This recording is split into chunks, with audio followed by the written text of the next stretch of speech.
Then it bleeds you dry, then it dines on the dead. And the Fed went straight to your head. Mind what you hide, and your sighs unsaid, and your eyes turn blind to the signs unread. Flag bright red, so you let it in bed. You let it inside, you'll see that it's fed. Never you mind that it grinds your wealth into bread for itself, bleeds you dry, then dines on the dead. The Fed went straight to your head. Mind what you hide, and your sighs unsaid, and your eyes turn blind to the signs unread. Flag bright red, so you let it in bed. You let it inside, and you'll see that it's fed. Never you mind that it grinds your wealth into bread for itself, then it bleeds you dry, then it dines on the dead. Here's where our leaders would see us all led. Here's where our leaders would see us all led. Here's where our leaders would see us all led. Here's where our leaders would see us all led. The Fed went straight to your head. Mind what you hide, and your sighs unsaid, and your eyes turn blind to the signs unread. Flag bright red, so you let it in bed. You let it inside, you'll see that it's fed. Never you'll mind that it grinds your wealth into bread for itself, then it bleeds you dry, then it dines on the dead. The Fed went straight to your head. Mind what you hide, and your sighs unsaid, and your eyes turn blind to the signs unread. Flag bright red, so you let it in bed. You let it inside, you'll see it, it's fed. Never you'll mind that it grinds your mind, that it grinds yourself, then it bleeds you dry, then it dines on the dead. Here's where our leaders would see us all led.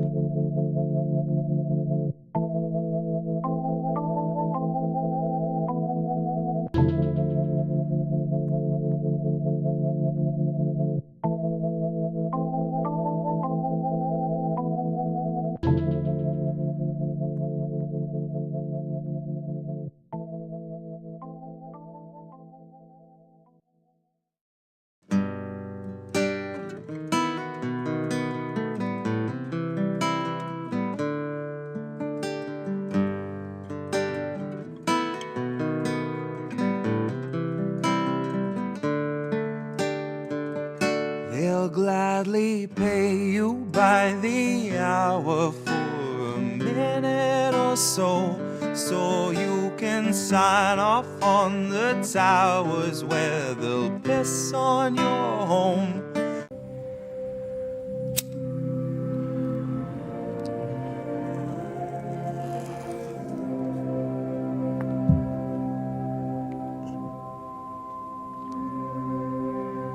Carved upon a marble altar, somewhere in a lab, are runes that match an amulet upon an onyx slab.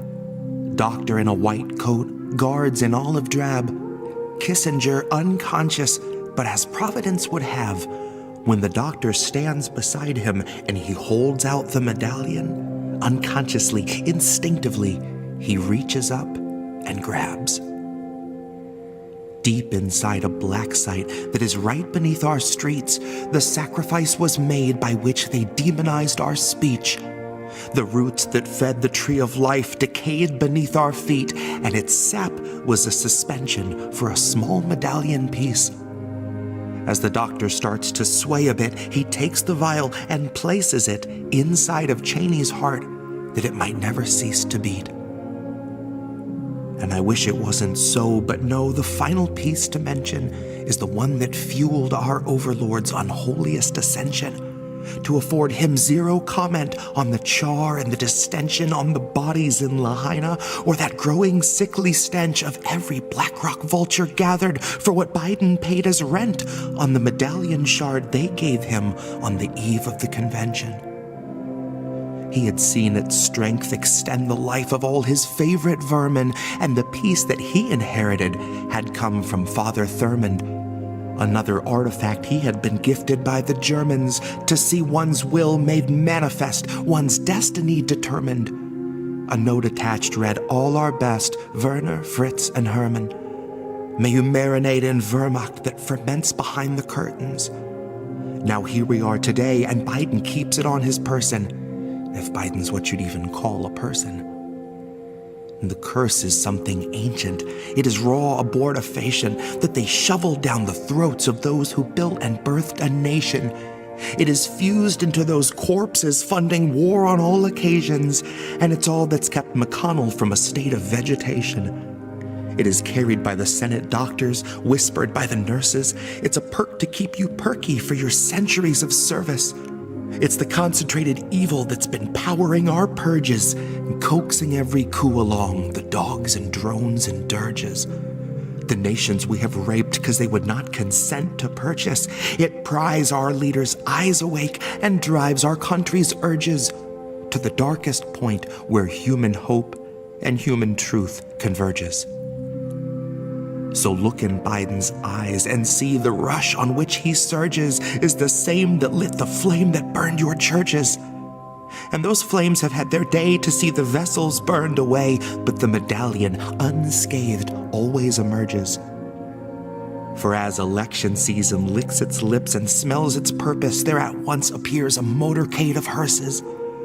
The calling of the pit like a liturgical insurgent, skinning off a sermon from the verses. He clutches a medallion of which he is just a servant, falling down a path with no divergence. Now some people wonder loudly just how low a man can go. Well, somewhere in a lab they've logged effects of pure immersion.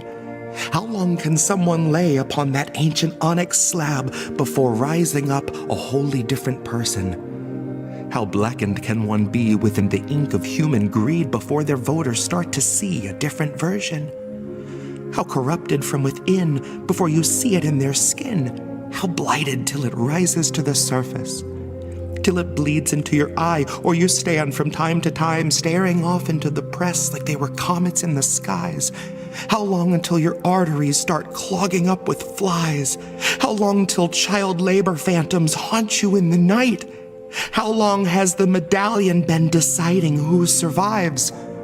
How long till it demands a higher price?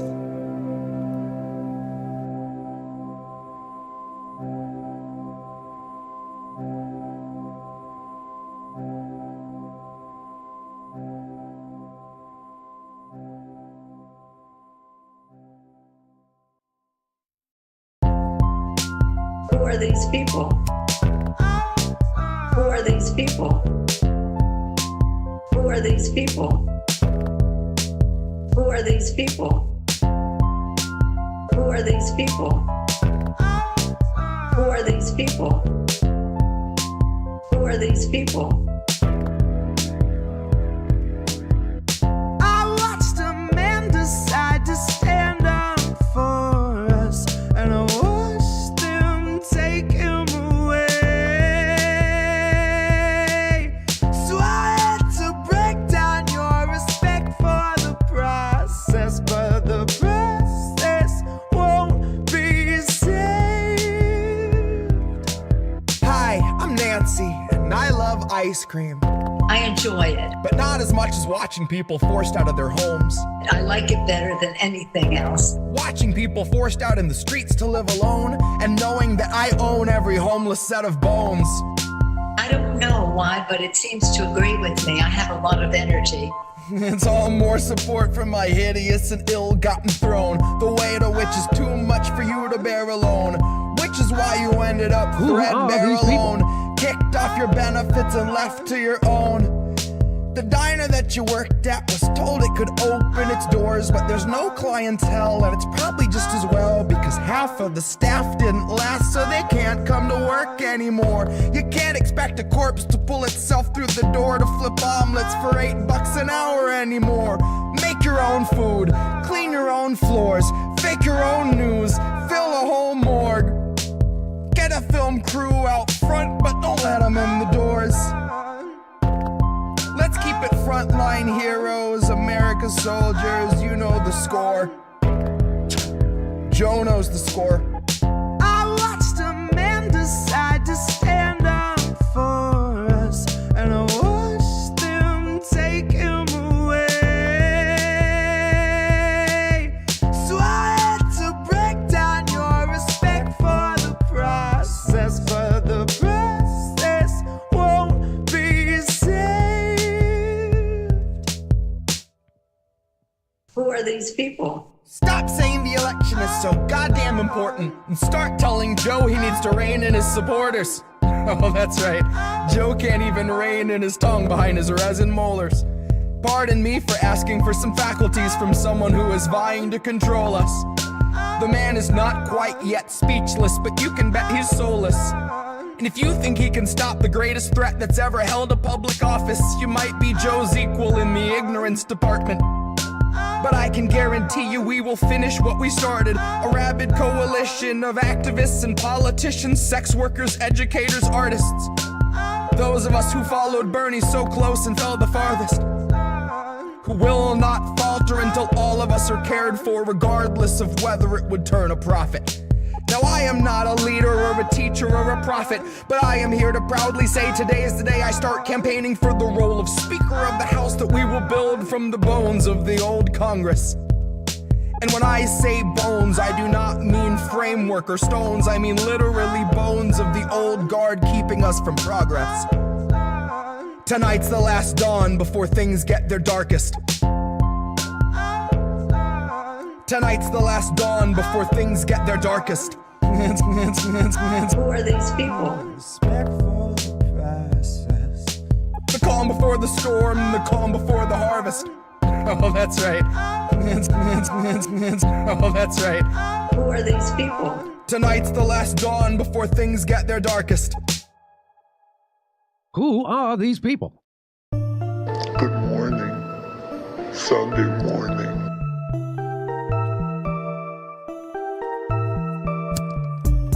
Good morning, Sunday morning.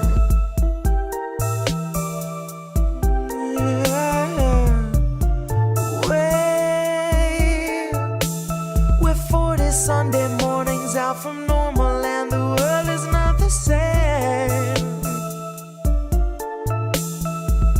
Said you waited for a warning, but the warning never came.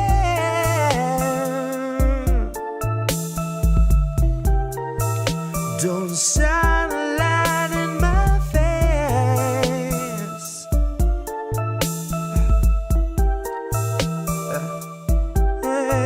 Nancy gonna cut you a check too late.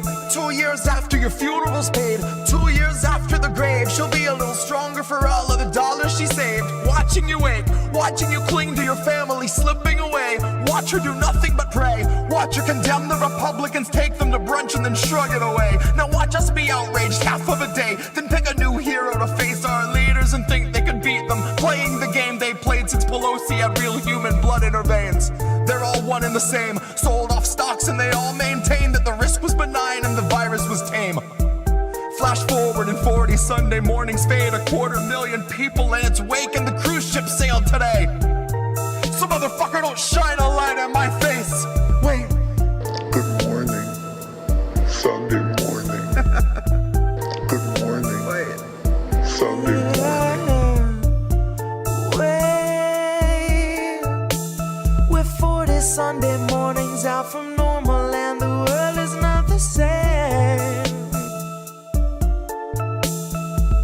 Said you waited for a warning, but the warning never came.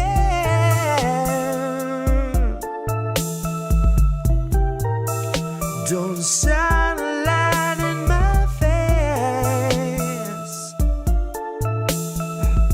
Said you waited for a warning, but the warning never. I guess this isn't such an awful place. Is that what you want me to say? You prove it's possible to sleep for days and to still think you're right here awake. The cost of living isn't much to make, but God, it's so hard to save. And when they told you everything was safe, were you safe?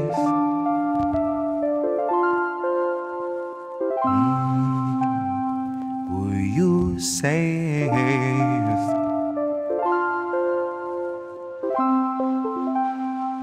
Were you safe? Who are these people? Were you safe?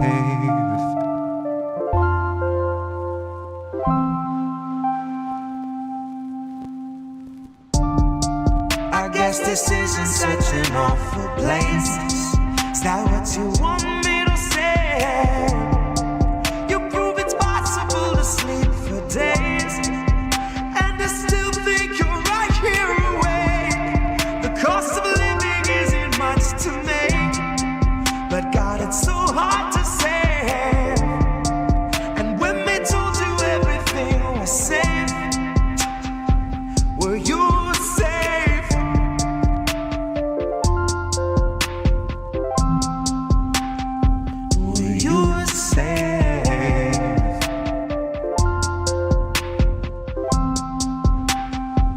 Will you save?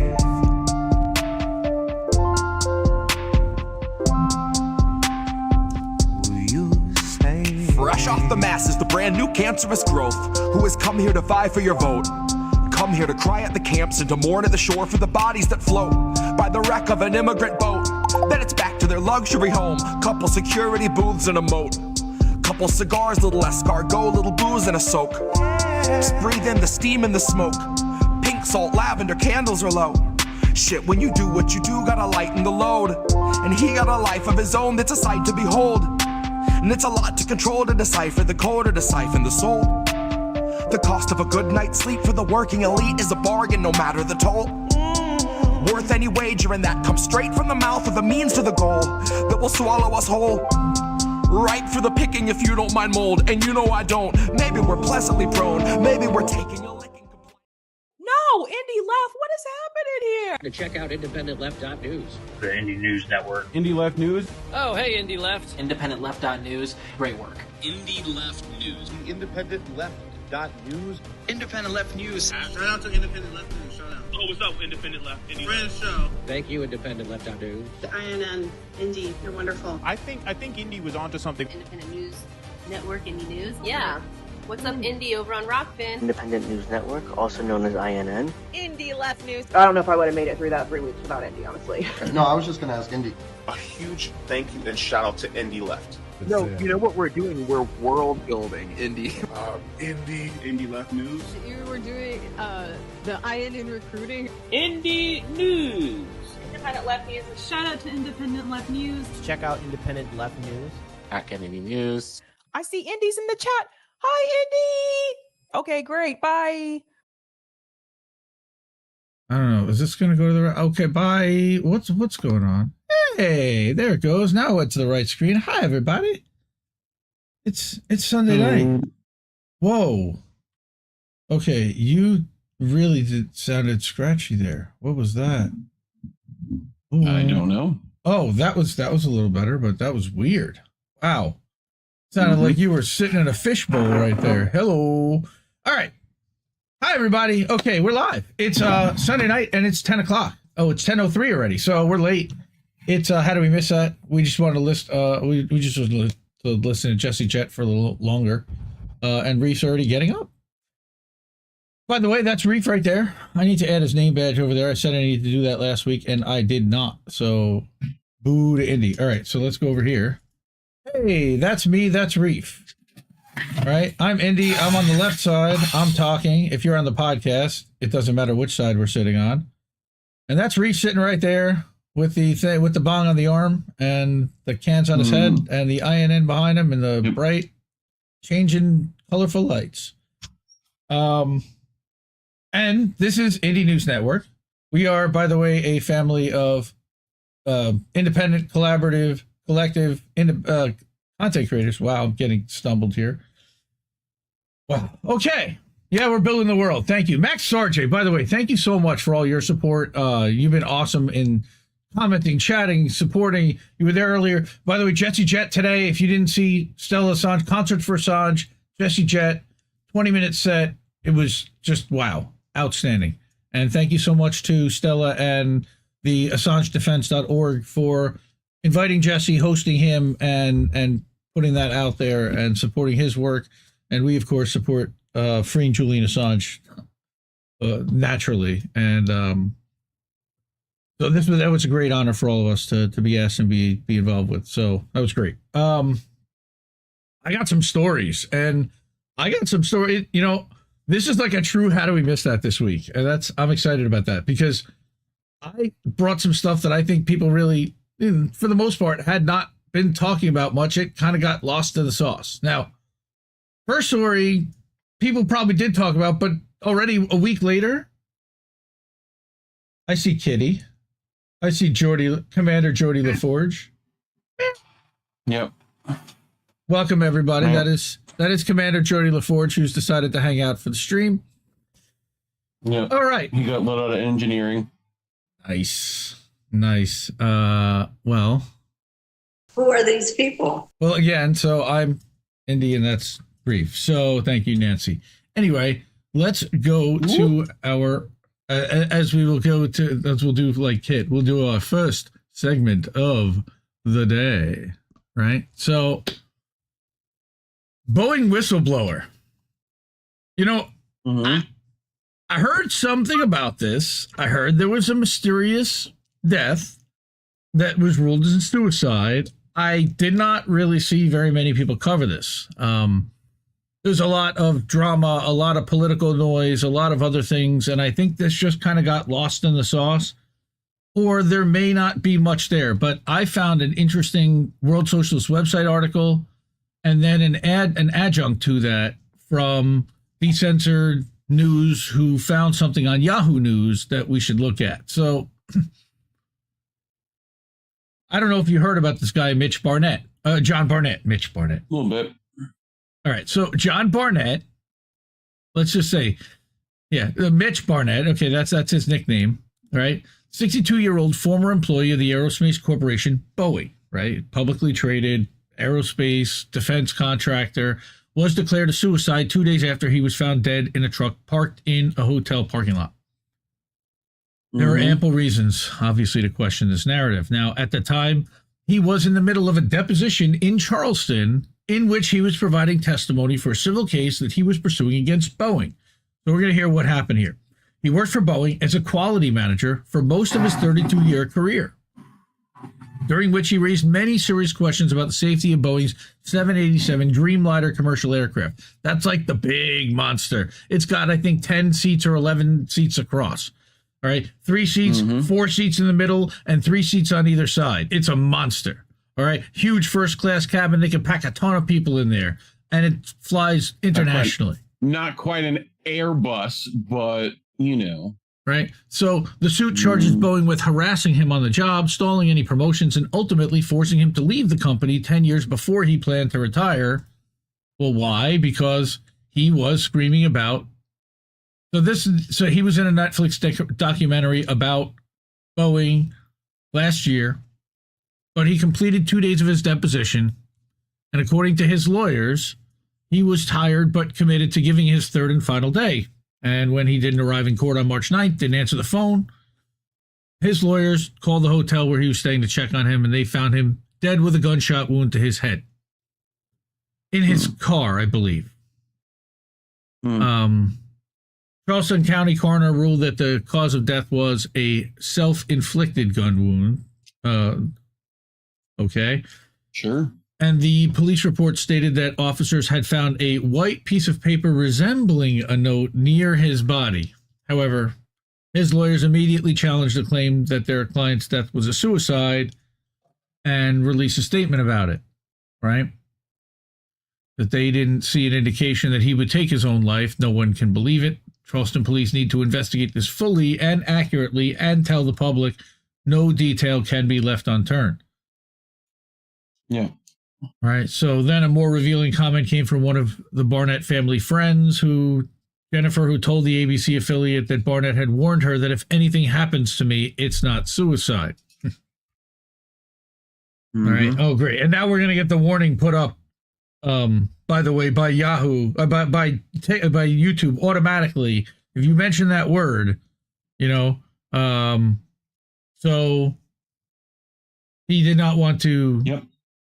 He was not interested in taking his own life. He wanted to clear this story. And so Jennifer's stunning revelation would, in a world based on reason, justice, and the protection of the public, be the starting point for investigations into other causes of his death, potentially. But instead, corporate media has, for the most part, failed to report her statement, even as it continues to report on various near disasters involving Boeing planes. How about that over the last several months?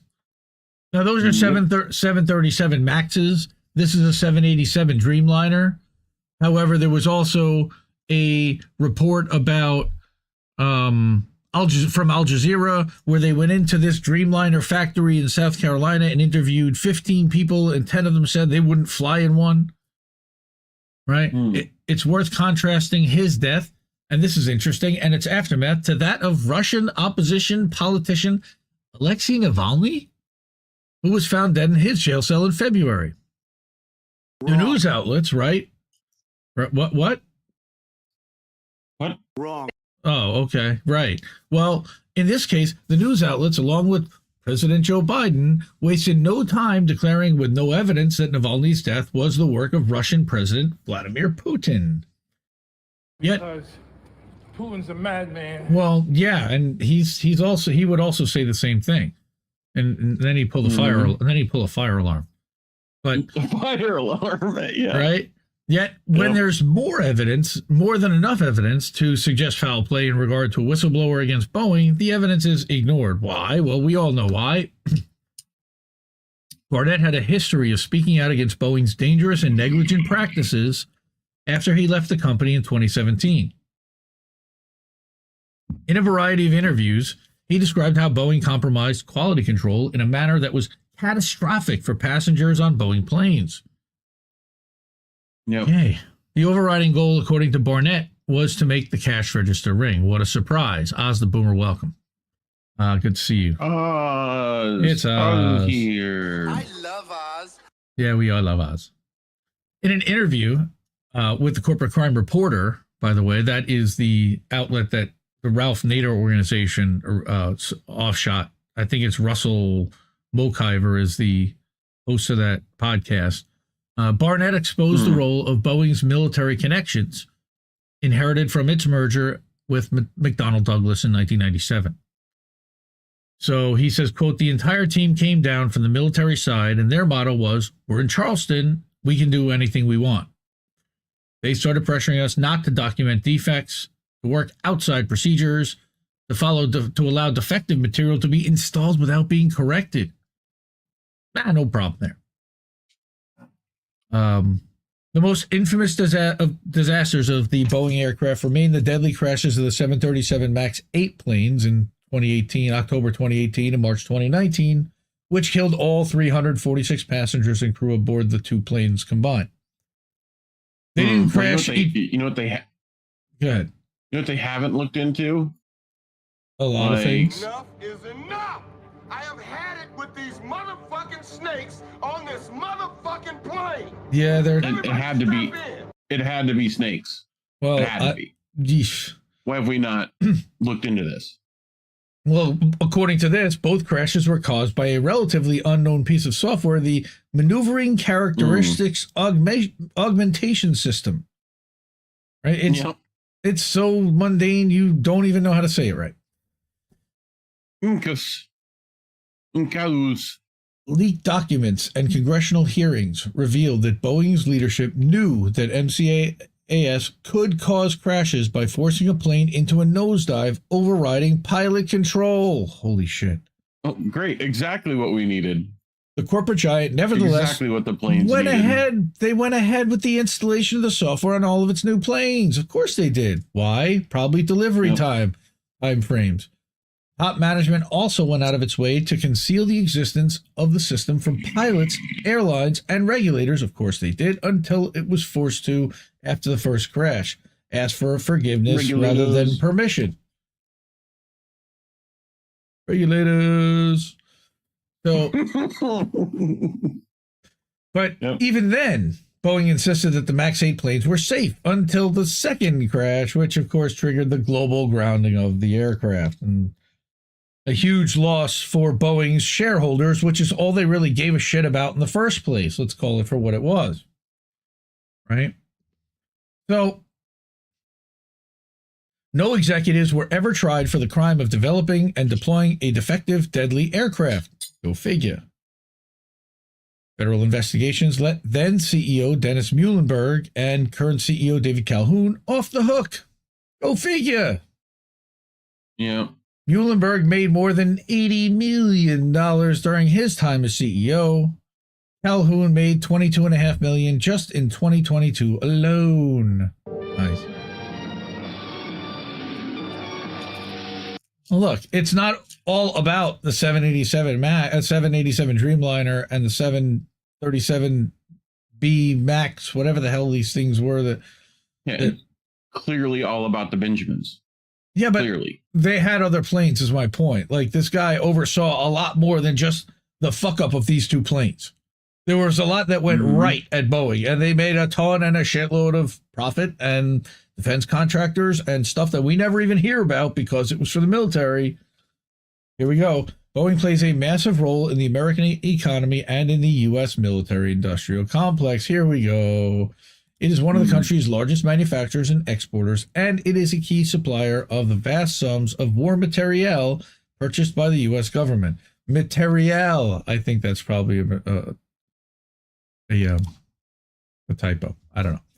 Nobody should doubt that it's capable of defending its profits and the interests of American imperialism by any means necessary, including the silencing of a troublemaker. Allegedly. Allegedly.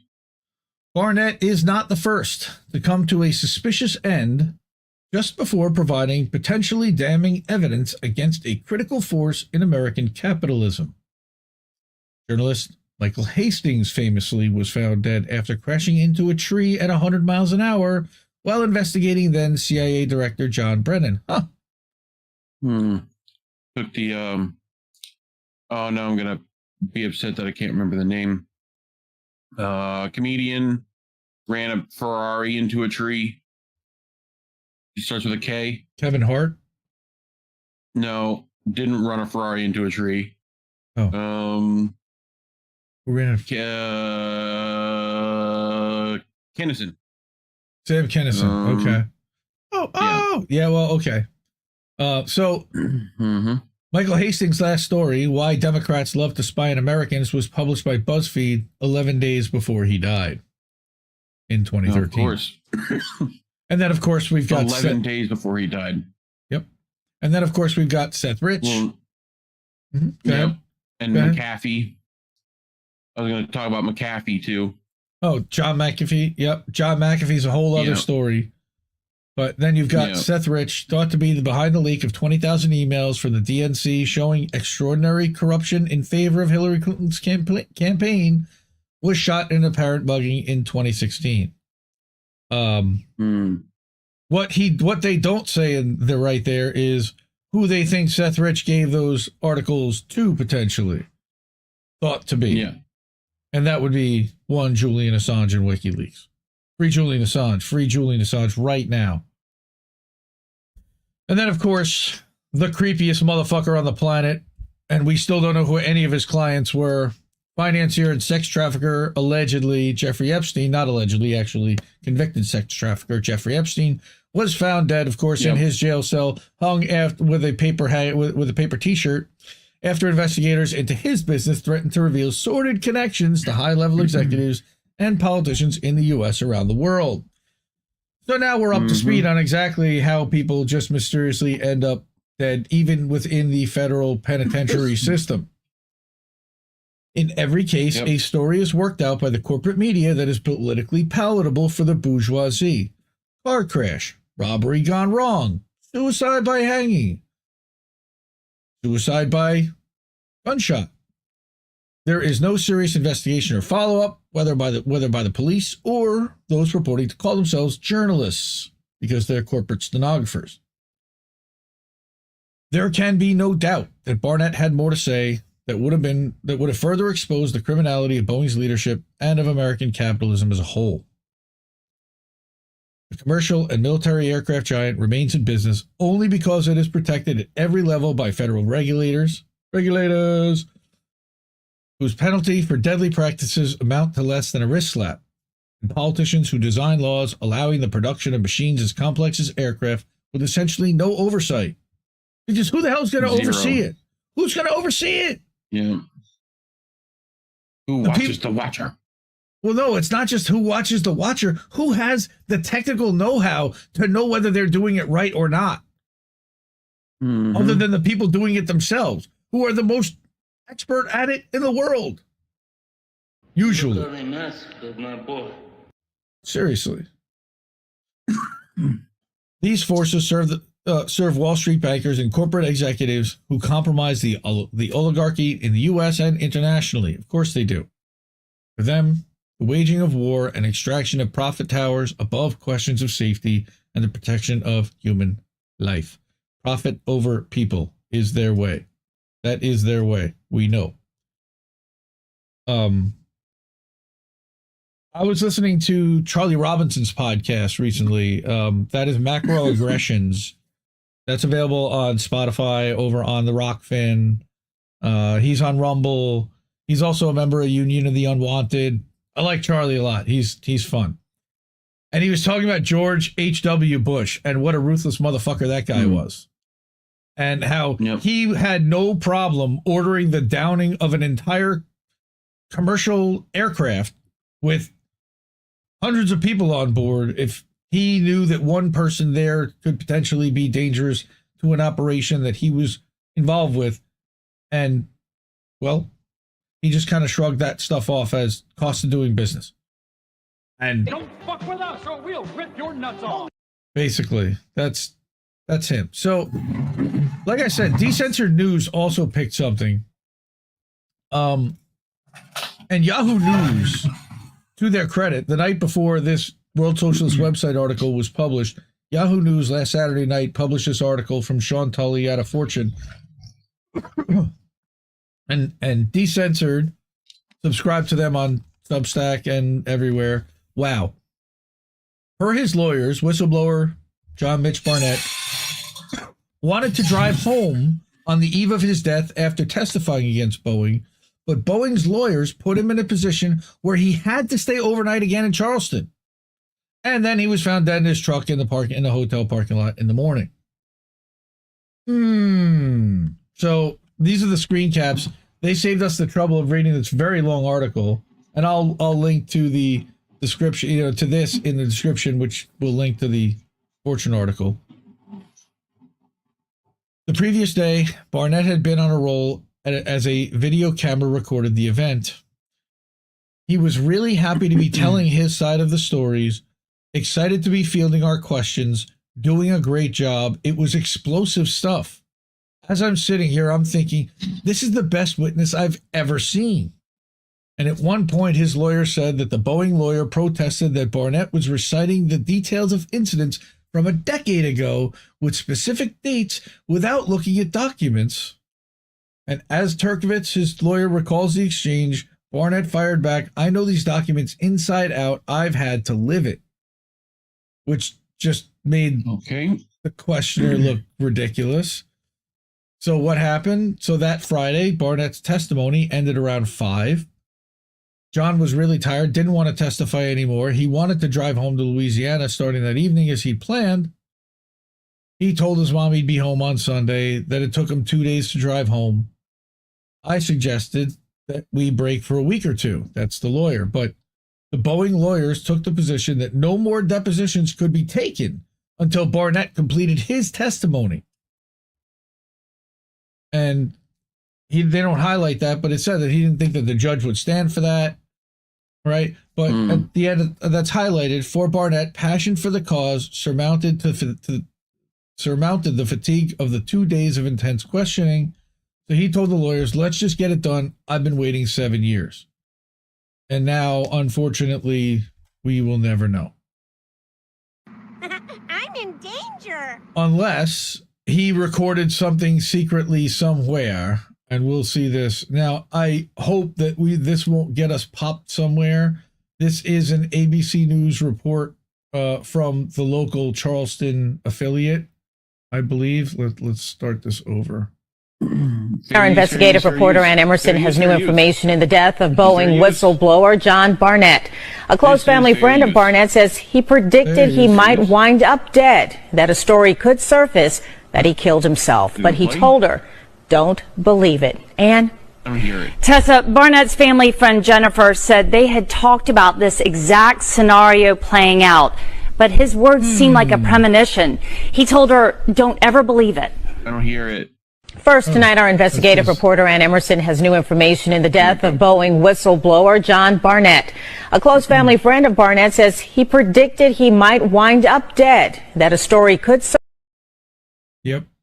So basically, yeah, it's the same Jennifer friend, and that was from the ABC News. So they picked that up too. Yeah. So that's a lot of fun. Yeah, Desert Mantis, the FAA always has deferred to Boeing. That is a good point. Just checking to see if anybody's over there on the rock bins of the Rumbles. Nobody yet. Okay. Rick Solis, how are you, sir? Good to see you, brother. As always. Vicky V.S. Adams, how's everyone? Good to see the whole family. Yes. Teflon Boeing, well, basically, yes. Because we know that effectively nobody's really going to investigate this thoroughly. Maybe the family will have this investigated potentially. I don't know. But it's really fishy. Yep. It's really suspicious. It's exactly the kind of thing that people like us, quote unquote, that are suspicious of what the U.S. government and the government contractors and all of the big corporations are willing to and do on the regular in order to silence people and make sure that things go off the way they want. And don't do it, it's bad. It's very bad. It's real bad. So yeah. All right. We've got our next story here. And before we do, hey, how about that? We've got a couple ways to donate and hook up INN and make sure that this organization keeps running, that we've got the money to pay. Hey, thank you. To pay for Restream, which is our streaming software that everybody uses collectively, and we use Canva in order to make all of our thumbnails and all the artwork and this image that you see right here on screen, actually. And all these people have supported and helped us and helped make that happen, and we really greatly appreciate that. You can do that at any one of those places there. Patreon.com/Indie News Network, IndieNewsNetwork.substack.com. Actually, James re-upped for $5 a month, I believe, or $8 a month this week. Thank you so much for that. Rumble.com/C/Indie News Network. You can drop us a Rumble rant, or you can subscribe there, I believe, monthly. And the fastest, easiest, freest way to get us money is cash.app, or the Cash App /$Indie News Network, or $Indie News Network if you use the Cash App on your phone. Well, we got to let everyone know, and especially if they're on the on the YouTubes or on the podcast, and they can't see this. Yes. So we are also trying to raise some cash for our friend Jesse Jett. We want to buy him help get him a new computer and contribute to that. So there's a QR code that you see up on screen most of the time, and you'll see it in a minute when we get to our next story, which is this one. What happened? Okay, let's go here. I don't know. You break it? That's not. Yeah, it broke. All right, now we're good. So Ricky, my friend over at Council State Media, subscribe to them. They're great. Over on the Substack, councilstatemedia.uk is his URL. He, of course, had to get the custom URL again because he wants his stuff to be shown on Twitter when he previews, and without a custom URL, you can't do that. Thank you so much, Elon Musk. Oh, by the way, IndieMediaToday.com is mine. You can go check that out, too. So, I did not really want to have to cover Israel again this week. Too bad. But, of course, the Special Rapporteur from UN now says that Israel, of course, is committing genocide. And her report, of course, is to be presented next week. But stop! You violated the law. Yes, yes, they have, and repeatedly, and we hear more about it daily, and it's heartbreaking and frustrating. And now that I fixed that, let's see if that works. Okay, now I see somebody's eyes. Okay, that's not right. Okay, back. How do you break things all the time? How? I don't know. How? I don't know, man. The UN Special Rapporteur on the occupied Palestinian territories, Francesca Albanese, has found that Israel is committing genocide in Gaza. And I don't think that that's a surprise to anybody here in our chat. Right? The ICJ, that's following a 4-month-long investigation. So it literally took them 4 months to figure that out. Yep. Okay. So her report, of course, is set to be presented to the UN Human Rights Council next week. On Friday, Matthew Ho delivered a speech on, I don't know if it was Ukraine or Palestine, but it was a good one. Well, yes? With the ICJ stuff, they said that was supposed to have a ruling like a month from when it was happening, and it's been that. So I thought it was like within a year. There's no time frame for that stuff. Well, no, they specifically said like they reconvene in a month, and I've not seen that. You have not seen that? Oh, okay. I have not seen that. Right. Yep. So this is still significant, right? Yeah. Okay. See, I know what you're all thinking. Francesca Albanese is only stating the blatantly obvious. Yes, like we just said, at this point, saying Israel is committing genocide is like saying Dr. Harold Shipman did not uphold his Hippocratic oath. Like, no shit. Yeah. But this is still significant because it makes Israel's genocide official and puts its apologists in a difficult position. And this is why. They either have to concede the reality of the situation or declare that Francesca Albanese is the secret leader of the Qassam brigades, which means she's Hamas. Yep. Surely the people who pretended UNRWA took part in October 7th and a teenage girl they'd murdered had a Hitler wallpaper on her iPad wouldn't go that far, would they? Actually, don't answer that. Let's just focus on the UN investigation. I should be reading this in British English, as Ricky is also British, but I would butcher it and I wouldn't do that justice. So I'm going to do it like me. So Albanese said to Al Jazeera, I've been spending the last 4 months documenting, investigating, providing context, analyzing Israel's conduct of hostilities, Israel's statements by political leaders and military leaders, because they're doing it in open and having a good time with it, and the actions of troops on the ground who are literally TikToking war crimes. I've concluded that Israel is committing genocide, as I've said it before, but I'm articulating why now. That's nice. Tic-tac-toe, a winner. Oh, good. Who are these people? Israel has made life extremely easy for Albanese to collect evidence by incriminating himself with statements from its officials and TikToks from its out-of-control soldiers who are really fond of women's underwear. And that is literally an entire Twitter thread of Israeli soldiers dancing around in women's underwear. It's really creepy. But to mitigate that, of course, Israel has done its utmost to keep journalists out of Gaza, both by blockading them from entering and by murdering the ones who are in there. I'll add that. There we go. It has killed an unprecedented number of journalists, as well as beating up and kidnapping an Al Jazeera crew on Monday after destroying their equipment. Why? This, combined with cutting off power and telecommunications, mean Israel has done everything it can to commit genocide in the dark. Yes, that is the intent. All right. Israel has stated that it will not cooperate with 2 UN investigations, presumably because that would mean turning their leaders into The Hague. Obviously, the UN is involved in anti-Semitic conspiracy, along with all the world's human rights groups and Charlotte Church. This is a huge concern. Huge.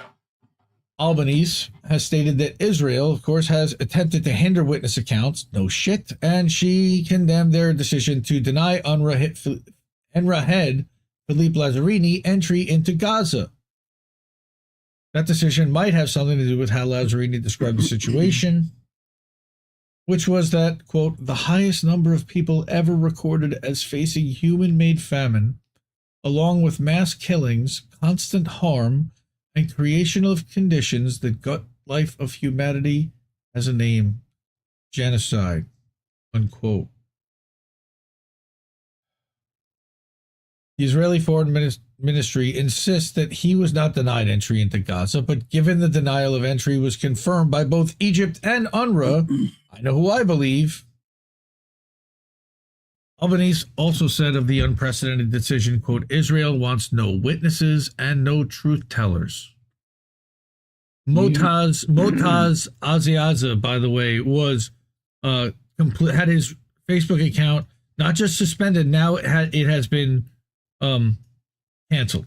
He can't get back on permanently. So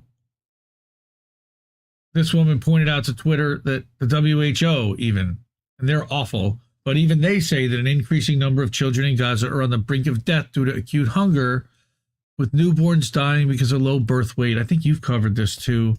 Meanwhile, thousands of trucks with essential supplies have been blocked at Rafah for months. Not that there's anything wrong with that. All right. And our friend Nuno Marquez over at Let's Bugle was mentioning today, I saw in a tweet that he said that they turned a truck around because it contained dates. Okay. And the dates they didn't want to allow in. So they literally turned the entire truck full of supplies around because it had one thing that they didn't like. They did the same thing with another truck because it contained... Why didn't they like dates? I don't know. But another one because it contains surgical scissors. That wasn't allowed on the approved list of things that they're letting in right now, apparently. Okay. So how could anyone argue that blocking aid trucks while babies die of starvation is anything other than mass murder? Israel has ignored all the recommendations by the ICJ to minimize civilian casualties and demonstrate that it's not committing genocide, because they are, of course. Right? Instead, it's done the opposite, increasing its attacks on hospitals, massacring civilians, and using starvation as a weapon of war. Ricky does not pull his punches, and I really appreciate that he does, just state it out exactly as he sees it. Even Netanyahu publicly stated, quote, "Nobody will stop us, not The Hague, not the axis of evil, and not anybody else," shortly before pretending UNRWA was Hamas and getting Western governments to suspend humanitarian support. This was in January. Are you proud your government has participated in the starvation of the most desperate people in the world? The reality is, Gaza is 85% of the 85% of the population are internally displaced due to the destruction of their homes, and they're regularly massacred while they queue for aid. We've seen that multiple times, the flower massacres.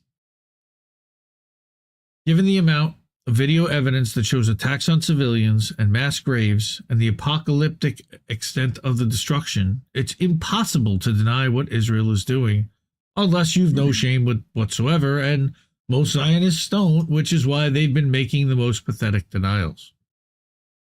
And the best part of this plan is, no one can stop me. Ricky says he even saw one troll call the UN rapporteur an attention seeker and insist that she's not allowed to call this a genocide because only the courts can do that. This is interesting logic, considering Israel accuses Hamas of genocide all the time, which is insane, and also ignores the courts. But strangely, Western leaders are struggling to condemn Israel's genocide with the same conviction that they condemned the October 7th attacks, instead saying they would like Israel to let in more aid, as though it's an idealistic goal, something to aspire to. Bruh. Yeah. If Israel started letting slightly more aid through, our leaders would hold this up as evidence that there's no genocide and act like Netanyahu's been exonerated. But they would maintain that Hamas must be eradicated because their forgiveness only works one way, in favor of the occupier. Well, and it's also, I see some people figuring out what me and Colin figured out like months ago, is that they've been co-opting ceasefire. Like, we had a problem with that term the minute they started using it because we knew that would happen. Because ceasefire means that's temporary. There might be a return of fire later. Like, if you're not talking about the liberation of Palestine, end of story, what are you doing? Like, it's just dancing around the problem. So, this is what politicians do all the time. So, and you're seeing a lot of like shit libs and whatever go down this road, having the bare minimum position here. Now we got Kamala Harris and even I didn't want to use her name. She's asking for it too. And now she's getting applauded by clowns like Ryan Grimm Otto the autopilot, all right, that's falling for the crap. Why? Because he's got a book to sell. Because he wrote a book about her. Guys, he wrote a book about her. It's not really much of a mystery. You think you just fell out of a coconut tree? I'm not going to say anything. You exist in the context of all in which you live and what came before you. Famine is now officially imminent in Gaza and expected to affect 7 times more people than the famine in Yemen, with catastrophic levels of hunger, according to the IPC. We're potentially looking at the most intense famine since World War II, despite all the food needed waiting in trucks at the border. If those trucks aren't allowed in, starvation and disease are likely to kill more civilians than the bombs and bullets, meaning we could see at least a doubling of the official death toll of 32,000, which we know is substantially higher than that because that's not counting all the people currently missing and under the rubble. And then there's like the 100,000 that are injured, or the amputated limbs, or the orphaned children. And that was the number since, by the way, that number hasn't been changed since December. Thank you, Nick. From what we've seen. Nick Cruz for pointing that out this week. Yeah. Everywhere. So definitely underreported number here. Yeah. While the civilized world rightly shows outrage, the British government ministers insist that pointing out Israel is committing genocide is somehow anti-Semitic. That's going around. Zara Sultana and Beth Winter have both been rebuked in Parliament in the past week for expressing concern about starvation being used as a weapon of war. How dare they mention it? In a real country, the ministers rebuking them would be facing prosecution for supporting genocide. It's not like the police can't involve themselves in this kind of thing either. If you doubt that, try tweeting something in defense of Hamas and watch how quickly anti-terror police arrive at your house and confiscate your devices.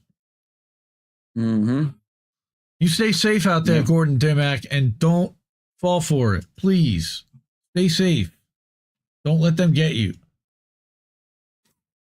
Authorities can quickly punish support for Hamas, but not support for the genocidal IDF, who kill at least 20 times more civilians and injure many, many times more. When this thing is over, we'll need an inquiry into why our political establishment and mainstream media decided the lives of Palestinians matter so much less than the lives of Israelis. Now again, 1,147 is the total number of Israelis they say officially were killed on 10/7. The numbers don't lie, and they spell disaster for you. Big Papa Pump, baby. New World Order, as George H.W. Bush famously said. But we have before us the opportunity to forge for ourselves and for future generations a new world order. Yeah, that ruthless motherfucker right there. Yeah, we talked about him a little while ago. But anyway, yeah, it's crazy. But one thing for sure, we have an interesting few years ahead, right? If our leaders ignore findings that Israel is committing genocide and continue to support it, what'll happen to organizations like the ICJ, the ICC, and the United Nations? How will anyone take international law seriously? They don't. If it's applied only selectively, even for the most serious crimes humanity can commit, they don't care. I'm no legal expert, but I'd love to hear from someone who is what they think is likely to happen going forward, or is this one of those times that's so unprecedented nobody knows? I suspect it is. Well, I think that it's not, in a way, except that it is unprecedented in the fact that it's never really been covered up by the West. In a way like that. Maybe World War II. I don't know. But World War II certainly vilified Hitler and the Nazis and didn't try to cover up Nazis like they certainly tried to fucking cover up in Ukraine. All right. So it is unprecedented in that way. And that's why, look, half the world knows what the hell is going on. And it's the half that doesn't listen to Western media. And we are plugged into that side of it too.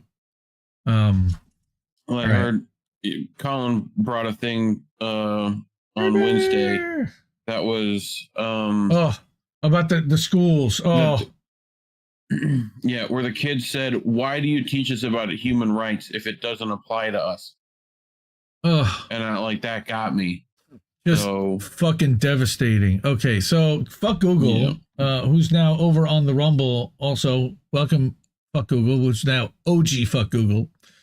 Because AO, they deleted his YouTube account for spanking deranged Zion Nazis. Yes, fuck Zionists and YouTube. Yes, that really sucks. Fascists can eat the back of my dick. That's kind of gross. So thanks for that. All right. Nobody's over on the Rockfin yet. So rockfin.com/INN and rockfin.com/IND left news. If you're over there, let's turn that off. Boom. Okay. Let's see over here. Yes, we are dealing with a desperate ruling class. Desert Mantis, I agree. Anna Ringwald is that the West is bought, and what can overcome that? Well, an East that is not bought is the answer, and that's going to be China. China, right? So China's the answer, unfortunately, and they're not the answer. They're not the utopia, and they're not the answer that everybody really wants necessarily. But you're going to need somebody who's a bigger power with a larger population, more money, more weaponry, more every type of power there is. Thank you, Retro. Yeah, in Ukraine, they're our Nazis. That's right. They're Urna. No, they're Un Nazis. OUN. Right. So, thank you, Bad Cookies. Thank you for being here. Love you, man. Appreciate all your support all the time. Seriously. And now that finishes up that portion of the segment, but we're not done yet because I also want to bring into account, and we've talked about this already, but from Prism magazine or prismreports.org. This is a Palestinian doctor from Michigan. And she wrote an article that is absolutely heartbreaking. The headline is Israel's war on Gaza is a war on women, children, and healthcare. And her statistic is that a baby is born in Gaza still every 10 minutes. And we've already heard about them blocking baby formula, anesthesia. I mean, wow. So she says, I'm a Michigan-based practicing. Wow. Okay. It's a little late and Reef's the one hitting it, but I'm the one who can't talk. I'm a Michigan-based practicing neonatologist and a mother who has dedicated the better part of 21 years to taking care of children. As a neonatologist, I work around the clock to make sure the sickest babies receive the best care and can eventually go home with their parents. To know that in 2024, babies in Gaza are being intentionally subjected to hypothermia, malnutrition, and dehydration by Israel's blockade and bombardment, and that hospitals are lacking clean water, electricity, and basic resources is a nightmare I could never imagine. In 2015, this woman had the privilege to work in a Palestinian neonatal intensive care unit in the West Bank that's called a NICU. Yep. Honestly, when we were having kids, I'm going to stop this for a second and say that when we were having kids, one of my wife's great fears was that one of our kids would end up in the NICU. None of them ever did, although that would mean they would get the absolute best care, but that something they need a little bit of extra attention and they could not be with the parents, and it separates them from their parents, and it's really rough on the parents while they're in the NICU.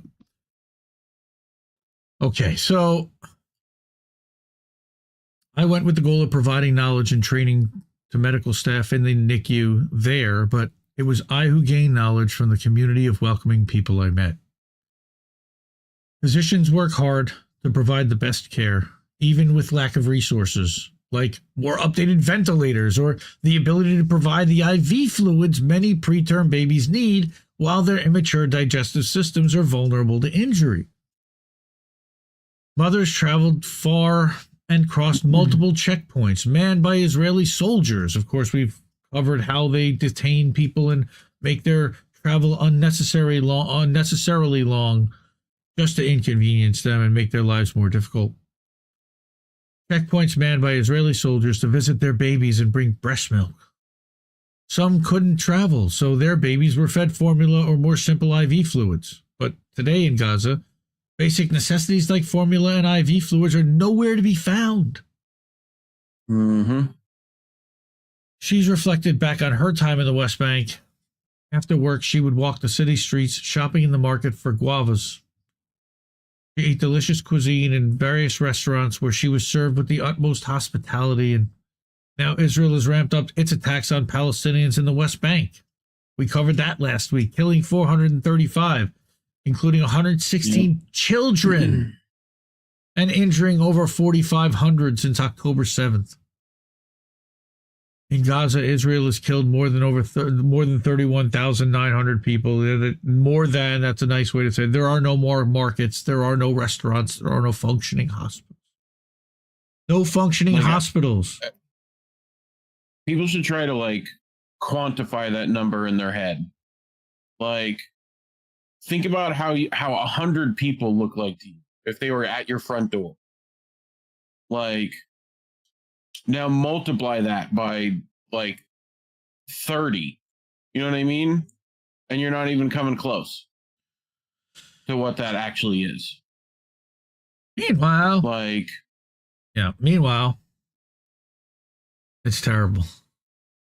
Mm-hmm. And the denial still is even more gross. Meanwhile, the U.S. recently vetoed yet another UN Security Council draft resolution on Israel's war on Gaza. It's more like an assault on Gaza, blocking a demand for a ceasefire, for an immediate ceasefire. They've been doing that multiple times. The U.S. was the only country this time to vote against the draft. Their support of Israel, our support, unfortunately, of Israel, gives the Israeli government the power to create death beyond bombs with famine and create a complete collapse of all health and human infrastructures. The third veto by the U.S. in February, I can't believe I just had to say those words, sends a clear message that our country endorses the collective punishment of innocent lives. It's mostly women and children left in Gaza who are paying the ultimate price. Healthcare providers in the U.S. have an ethical imperative to speak out, and many are. Doctors Without Borders is calling for an immediate and sustained ceasefire. Not permanent, sustained. Doctors not calling for a permanent ceasefire. What's wrong with that picture? It's just they're band-aids even then. Right. Until you deal with the fact that they're still occupied, what are you going to do? More than 150 faculty members, right? Go ahead. Sorry. Well, I was just going to say that there's a reason why they've been doing this to the children and the women. They're worried about some freedom fighter in the next 20 years completely undermining everything they have now. They're literally trying to get the next charismatic leader from being there. After they've experienced this, even though they're creating on their doorstep, they're potentially creating it while they're doing that, because unless they're going to literally wipe the entire population out, and you never really will, because some of them will get away, like Motaz. Yeah. While now they may kill their whole family, which they have, and that's disgraceful. Yep. It's how these guys go on. I just and how the love they still have in their heart for people in spite of the loss is just remarkable.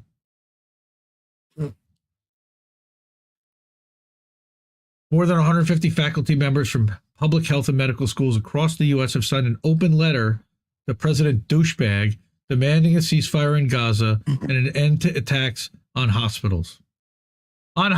Again, I had to say the line that this guy is endorsing attacks on hospitals, including Al-Shifa, which was really, really bad this week. And we're not even going to get into any of that, but look up what happened at Al-Shifa Hospital this week.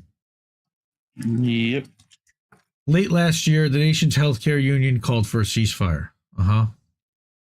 Right, as if Biden could read any fucking letters. That's right, bad cookies. Amen, dude. A permanent ceasefire is necessary for the future of Gaza. According to the humanitarian aid organization UNICEF, a baby is born in the Strip every 10 minutes, and as of January, an estimated 20,000 babies have been born to the region. For these newborns to survive, maintaining a normal body temperature is critical, something that right now is almost impossible for babies born in Gaza today. Diapers. I saw a baby. Didn't you remember? I remember seeing the video of the baby in a plastic bag formed into a diaper, and it broke my fucking heart. Yep. I mean, also just babies in bags is there too. Well, yes, but even the ones that are still alive are... Yep. They're having to make I was reading shift somewhere diapers. That part of this has been before October 7th, the population of Palestine was almost like they were making Israelis a minority in the region. Like, and that might be partially why a lot of this is happening. Could be wrong, could be talking to my ass, but well, I did hear something along those lines. When you realize that when the final numbers in the end come out and it comes out that they eliminated 10 or 15 or 20% of the entire population of Gaza. Yeah. I mean, again, they're not really there yet. But once that really is, I mean, again, you're still dealing with 90% of the population, but where are they going to go? Likely into that holding pen in Egypt that they've been building that wall, and we covered that too, that they're building a wall to basically stop the refugees that they're anticipating will be pushed out of Rafah at some point. Yeah. I mean, they told them to go north, but you can't go north because you can't get supplies north. Well, then Israel's going to blame Egypt. They're going to push it all the way back to that particular river there. You know, like, it's just a constant battle of them trying to take power. So, you know, and land. I mean, that's why they're in Lebanon, why they're in Syria. So, again, I'm just even talking, you know, healthy babies need diapers, but preterm babies are at risk of becoming cold because of their limited fat stores that help contribute to maintaining a normal temperature. This is why incubators are so important, but incubators, of course, require electricity, which is yet another thing that Gaza does not have right now. Unless they've got a generator that hasn't been destroyed by Israel, and they're targeting heat signatures in order to be able to destroy all of them, allegedly. Well, and that's one of the people at the Bushnell Memoriam was saying, like, look, the Air Force, all these organizations have more than enough capability to see inside every building and know exactly who's there. Yep. And they know exactly, they're not doing down that. to the person. But now that they've destroyed all the buildings, they don't really have the ability to do that anymore, other than tracking cell phones. Well, I mean, if they can even charge their cell phone, laser, you know, like you can see literally heat map to the region. Like, you send one of those fucking, I forget what plane that is. It's the one with the big dishes and stuff for comms, things like that. All they got to do is, like, dude, one sweep of the region and they know where everything is. So, like, they're just choosing not to, and carte blanche carpet bombing the whole thing because no one's telling them not to. Yeah. So hypothermia, you know, hypothermia is a leading factor in neonatal mortality because it puts newborns at serious risk for things like infection and breathing problems. This is especially concerning given that Gaza has been in the midst of its cold season. And oh yeah, that there's rubble and fucking bomb dust flying everywhere in the fucking air. Yeah. Oh, and white phosphorus. Yeah, that too. In November, when premature babies were, that's allegedly, were evacuated from Al-Shifa Hospital. Man, that's loud. Israeli soldiers informed medical staff in the neonatal intensive care unit that the newborns had to be removed from their incubators and transferred to another area of the hospital. This is literally the story that they told about Iraq. They took the babies out of the incubators. Then in Iraq, they allegedly put them on the floor, but that was a lie. The babies were then carried, wrapped in towels and diapers, and moved to the surgical department. That transfer alone put the babies at risk of becoming cold and dying. I believe we heard something about 38 babies in the end. So she said in Gaza, medical staff leave their families every day to travel to the hospital, never knowing if they will live to see another day or if their families will. I spoke with Dr. Mohammed Salama, a neonatologist at Emirati Hospital in the southern part of Gaza, close to the Rafah border. He told me that he often works an entire day without food and often only has a few sips of water to drink. The hospital has been forced to function with major shortages of its medical supplies since the start of Israel's war on Gaza. No surprise. Caring for a large number of sick babies under depleted conditions is not only risky for patients, but physically and emotionally draining for the medical team.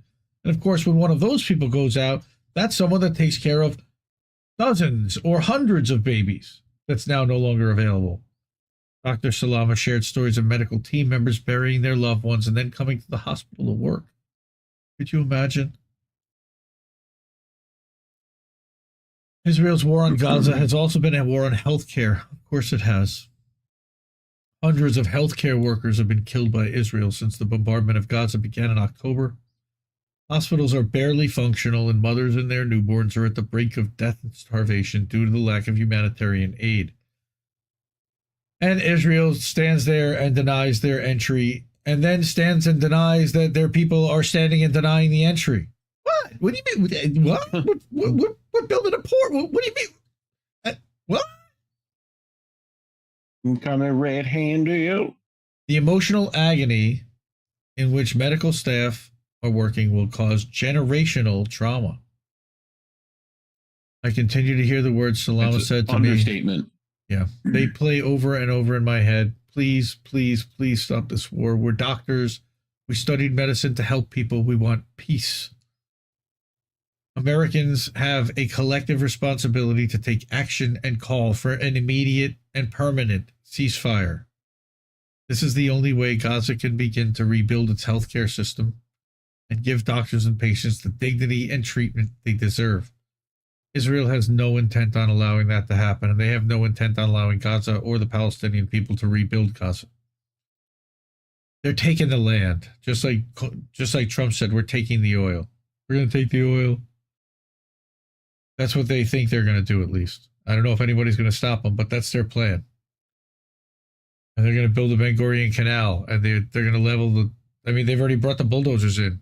And I had a report saying that the army, and I think I might even have that, are literally carrying the rubble from the houses that they destroyed to build the buildings along the waterfront for the Kushners. Yep. All right. She says that she will never forget the lives of her fellow physicians, nor the infants they tried to save.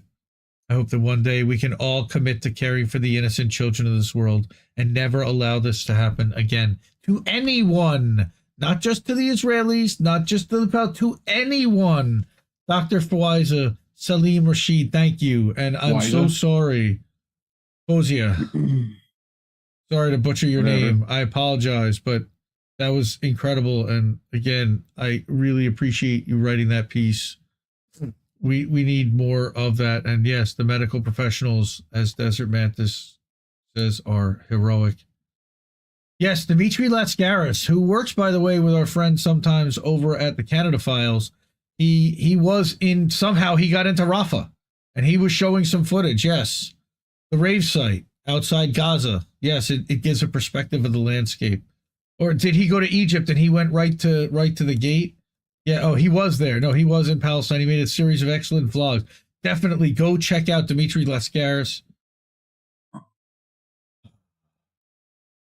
Man, I do have one more. Oh my God, this is, this one got me, and I had to bring it. It's really fucking heartbreaking, and I'm sorry, but this is a story I don't think many have heard. This is about a 13-year-old boy who was shot dead by the IDF while playing outside. Mistake. And his family is denying the right to return his body. So let's listen to this report. Saying, why isn't Israel returning a 13-year-old's body after killing him while he was playing? Well, this is a fairly common tactic that Israel uses to pressure the families of victims in incidents like this. They say, the family says that the police, the military are telling them they're not happy about the large number of people mourning at the family home since his death. They don't want him to be buried in the family cemetery in Jerusalem. They want him buried in the refugee camp, and they don't want a large funeral. They want to... Oh, okay. I'm going to stop that right there because that enough is so much to take in. Mm-hmm. They're punishing the family by holding the kid's body because they killed him, and it's bringing a lot of notoriety and a lot of public recognition and support. People want to attend the funeral, and they're now punishing them for that. Speaking of funerals, I mean, this just reminds me of the Shireen funeral. Yeah, where they literally were like having to pull out her casket, and right, like the pallbearers were being attacked by IDF. Like, yep. What? Yep. To suppress these incidents when they happen. They don't want to draw attention to it. They don't want these to be moments where the death is marked in any large fashion. They don't want it to become an icon of any kind when these kinds of deaths happen at the hands of Israeli military and police. Now, Rami's sister, Sandy, was quoted as saying, "We only want them to hand over his body so that we can bury him and say goodbye, especially since they killed him for no sin, no reason. Rami was playing and they killed him while he was playing. They deprived him of life and deprived us of him.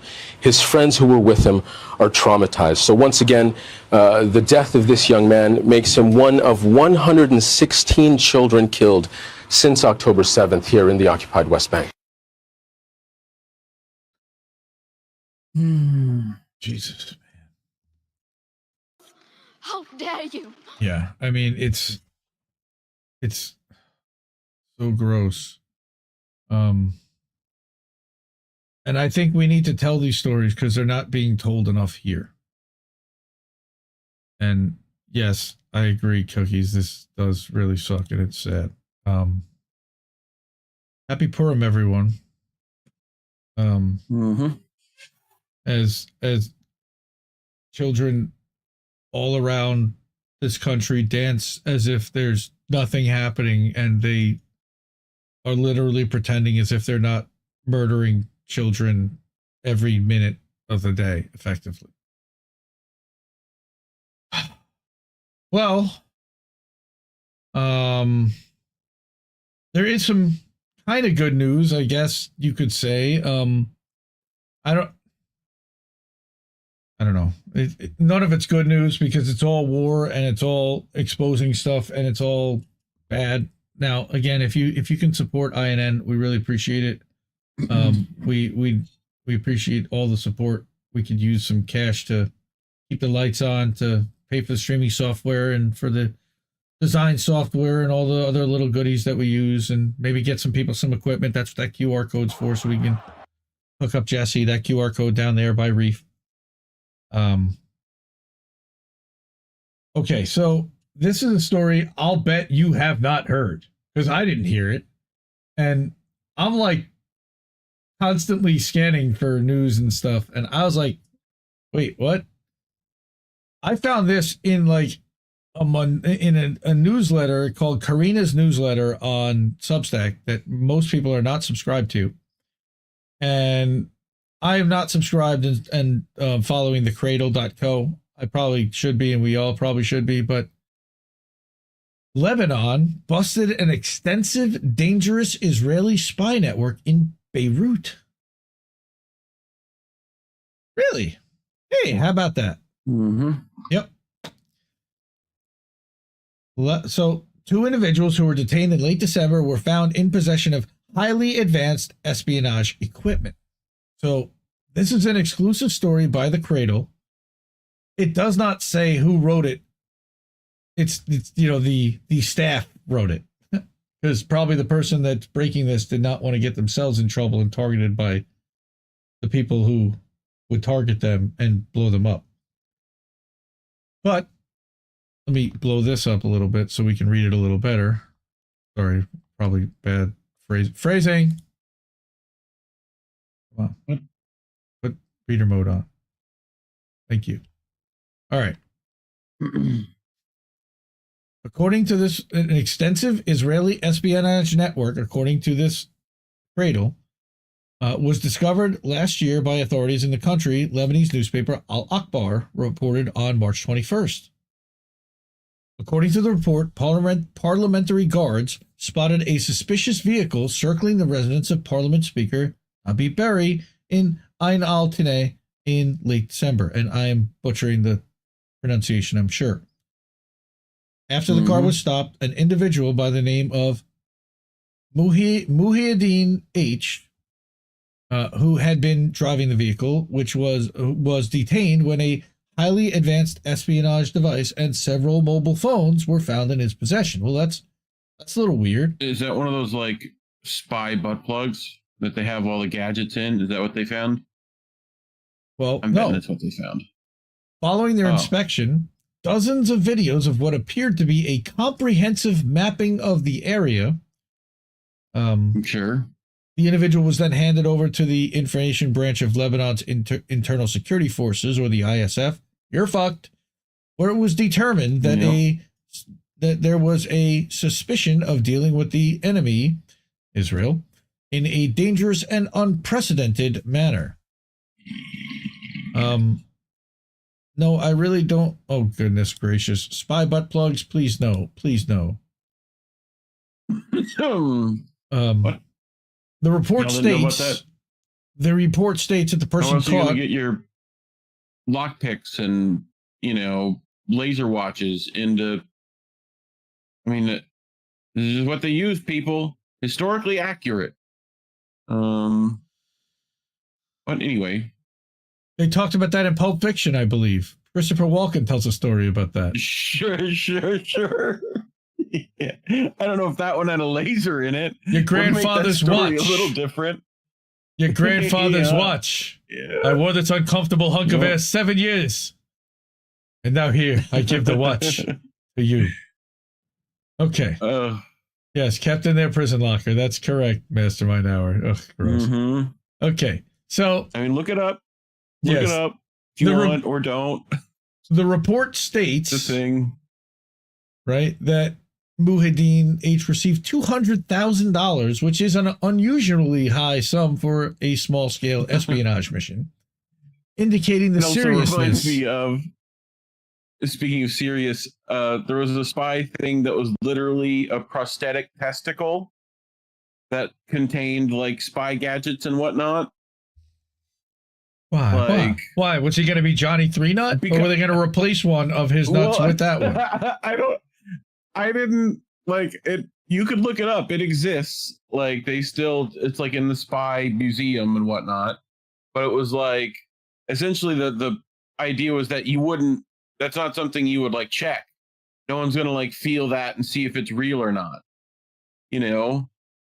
So these are the things that MI6 and the CIA did. And yes, the Christopher Walken scene, by the way, Bad Cookie's correct, was in Pulp Fiction. Christopher Walken sitting down with a young Bruce Willis explaining to him how he got his pocket watch. You just don't want to know what everybody in my family had to go through to get that watch. Zed's dead, baby. Zed is dead. But anyway, The report identified the second detainee as Hadi A, who had been working with Muhyiddin H. Both are experts in computer and communications engineering, or at least according to this report.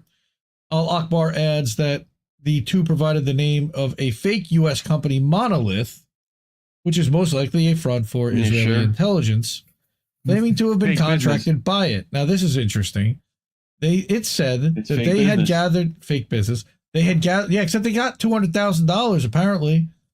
So it's not fake; it's real business once the money comes in, right? Once you start doing business, it's real business, but it's all fake business until then. Yeah, that's right. That's all fake business. Thank you, Tim Dillon. So Monolith. These guys, Al-Akbar said they had gathered intelligence on several areas in Beirut and in its southern suburbs, complementing the intelligence gathered by Israeli aircraft hovering over Lebanon and its capital every day. They were tasked with precise mapping of numerous areas, which Al-Akbar says was provided to the enemy, Israel. This mapping detailed streets, buildings, shop names, parked and moving cars, license plate numbers, and passers-by's faces, including 56,000 high-resolution photos found on Muhyiddin H's phone. What do you have 56,000 photos of faces? Okay. The two detainees... 56,000 photos? Well... Okay. He must have children like I do. Because I have about... I don't even think you have that much, bro. I have about 56,000. Well, my kids will snap off 6 at a shot real quick. But... Yeah. You crazy Dutch bastard. Yes. The two detainees used highly advanced technological equipment, a system for scanning radio frequencies related to internet service providers, and the location of access points in homes, institutions, and public places. Where are they getting all this stuff from? Where? I gotta only wonder, where are they getting it from? Oh no, what do we do? As a result, the two detainees obtained the names and passwords of each Wi-Fi device in the area served, allowing them to determine the precise geographical location of connected users. That could be helpful. It was revealed in the report that one of the suspects mapped the street facing the apartment of Saleh al-Arouri, who is the top Hamas official who was assassinated by an Israeli drone strike in Beirut's southern suburbs on January 2nd, 2 weeks before the targeted killing. Ladies and gentlemen, we got him.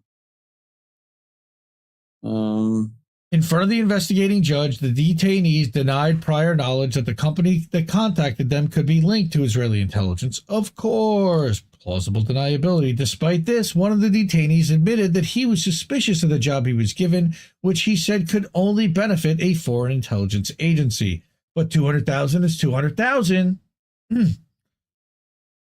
Gamer, you absolutely should. Maybe we'll do a movie night one night. We'll watch Pulp Fiction. Maybe. Sure. Okay. Judge Fadi Sawan interrogated them and issued 2 preliminary arrest warrants after Judge Fadi Akiki's accusation of committing crimes of espionage for the benefit of a foreign country and obtaining information that must remain secret to ensure the integrity of the state, as well as harming the national security of the homeland. The penalty of which, of course, is a life sentence. They're fucked.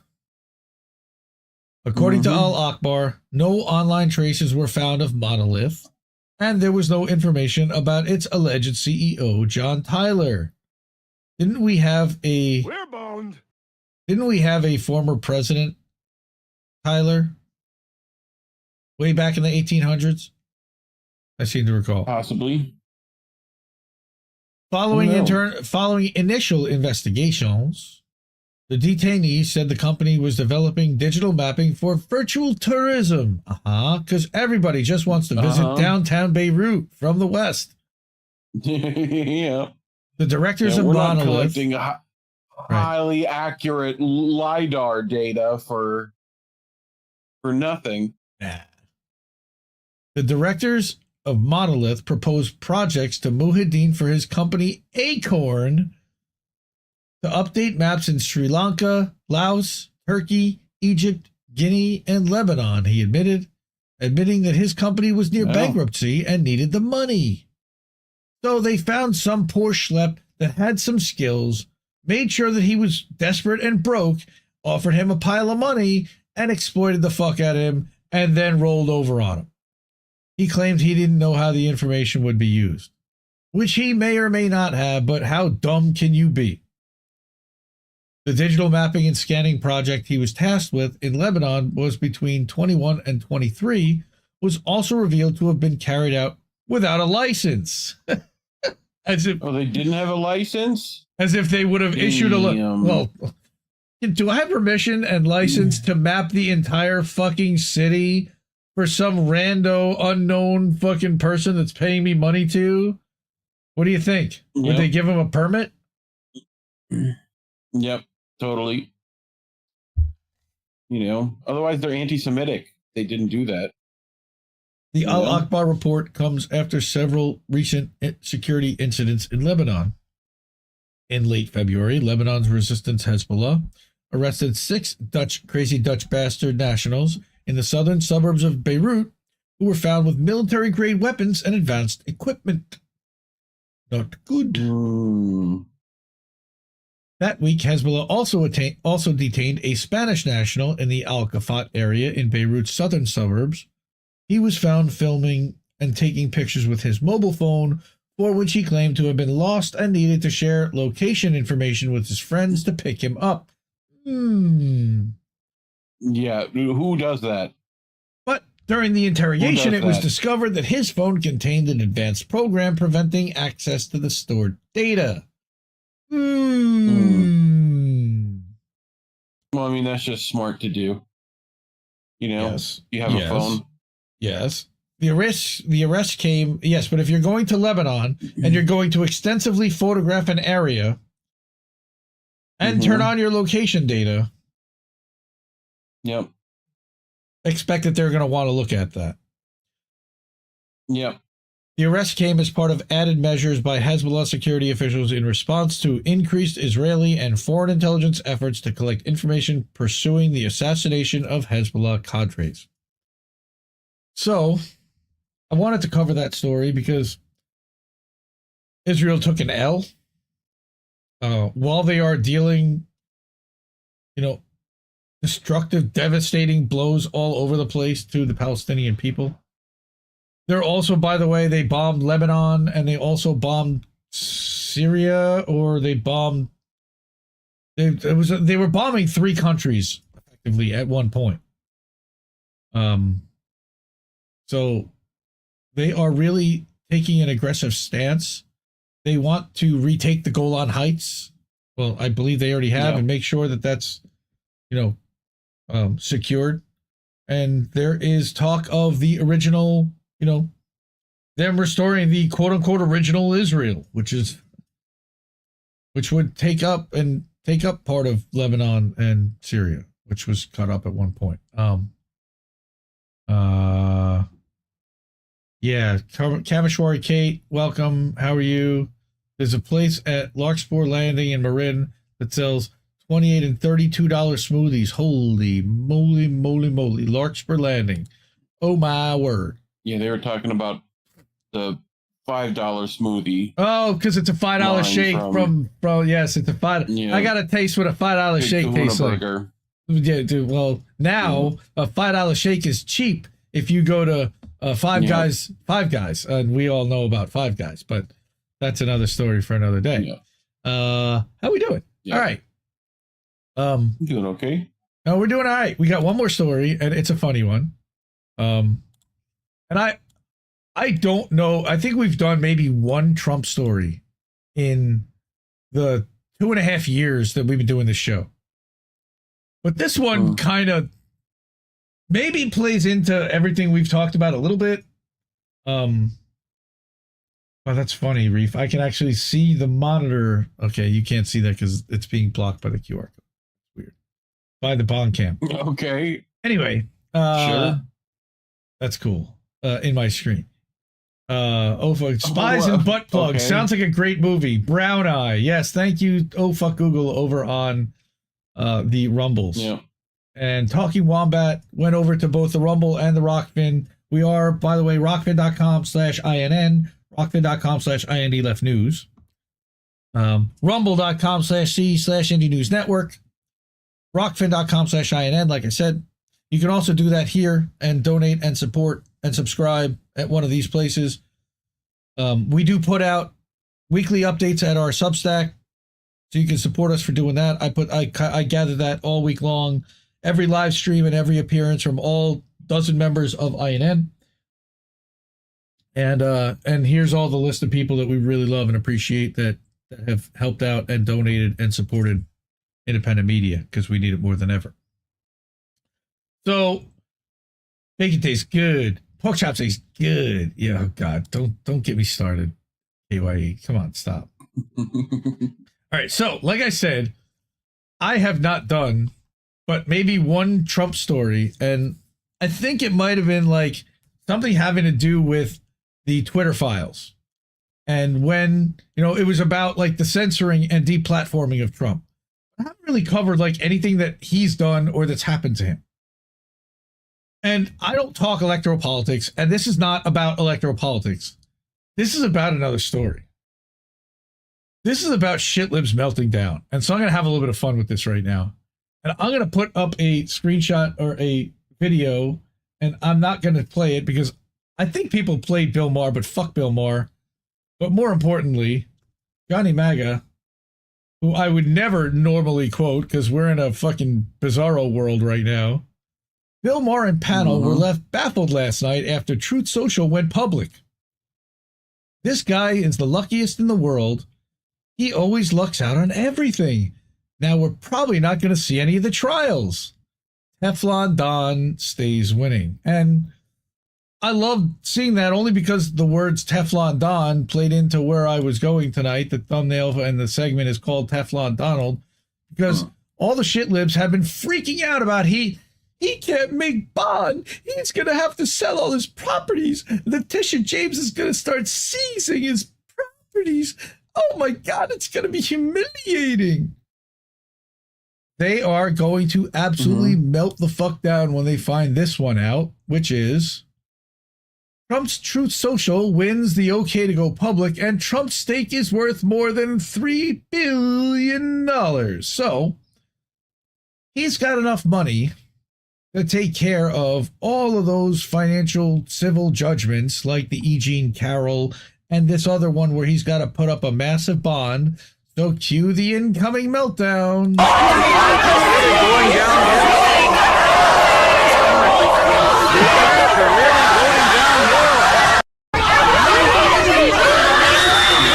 It looped. Okay, that's one of my favorites right there. And of course, this one's legendary. They're all just legendary meltdowns. So what's going on here? What's going on here, people? Who are these people? Well, fake news. Well, no, this is not fake news because this is real news. Trump's Truth Social is going public, according to Wired magazine. All right. So what's going on? The right-wing social now remember, this is Wired magazine, so it's a little shit-libby and it's mainstream corporate. But I kind of like Wired because they at least take it from a tech perspective. So, former President Donald Trump's Truth Social.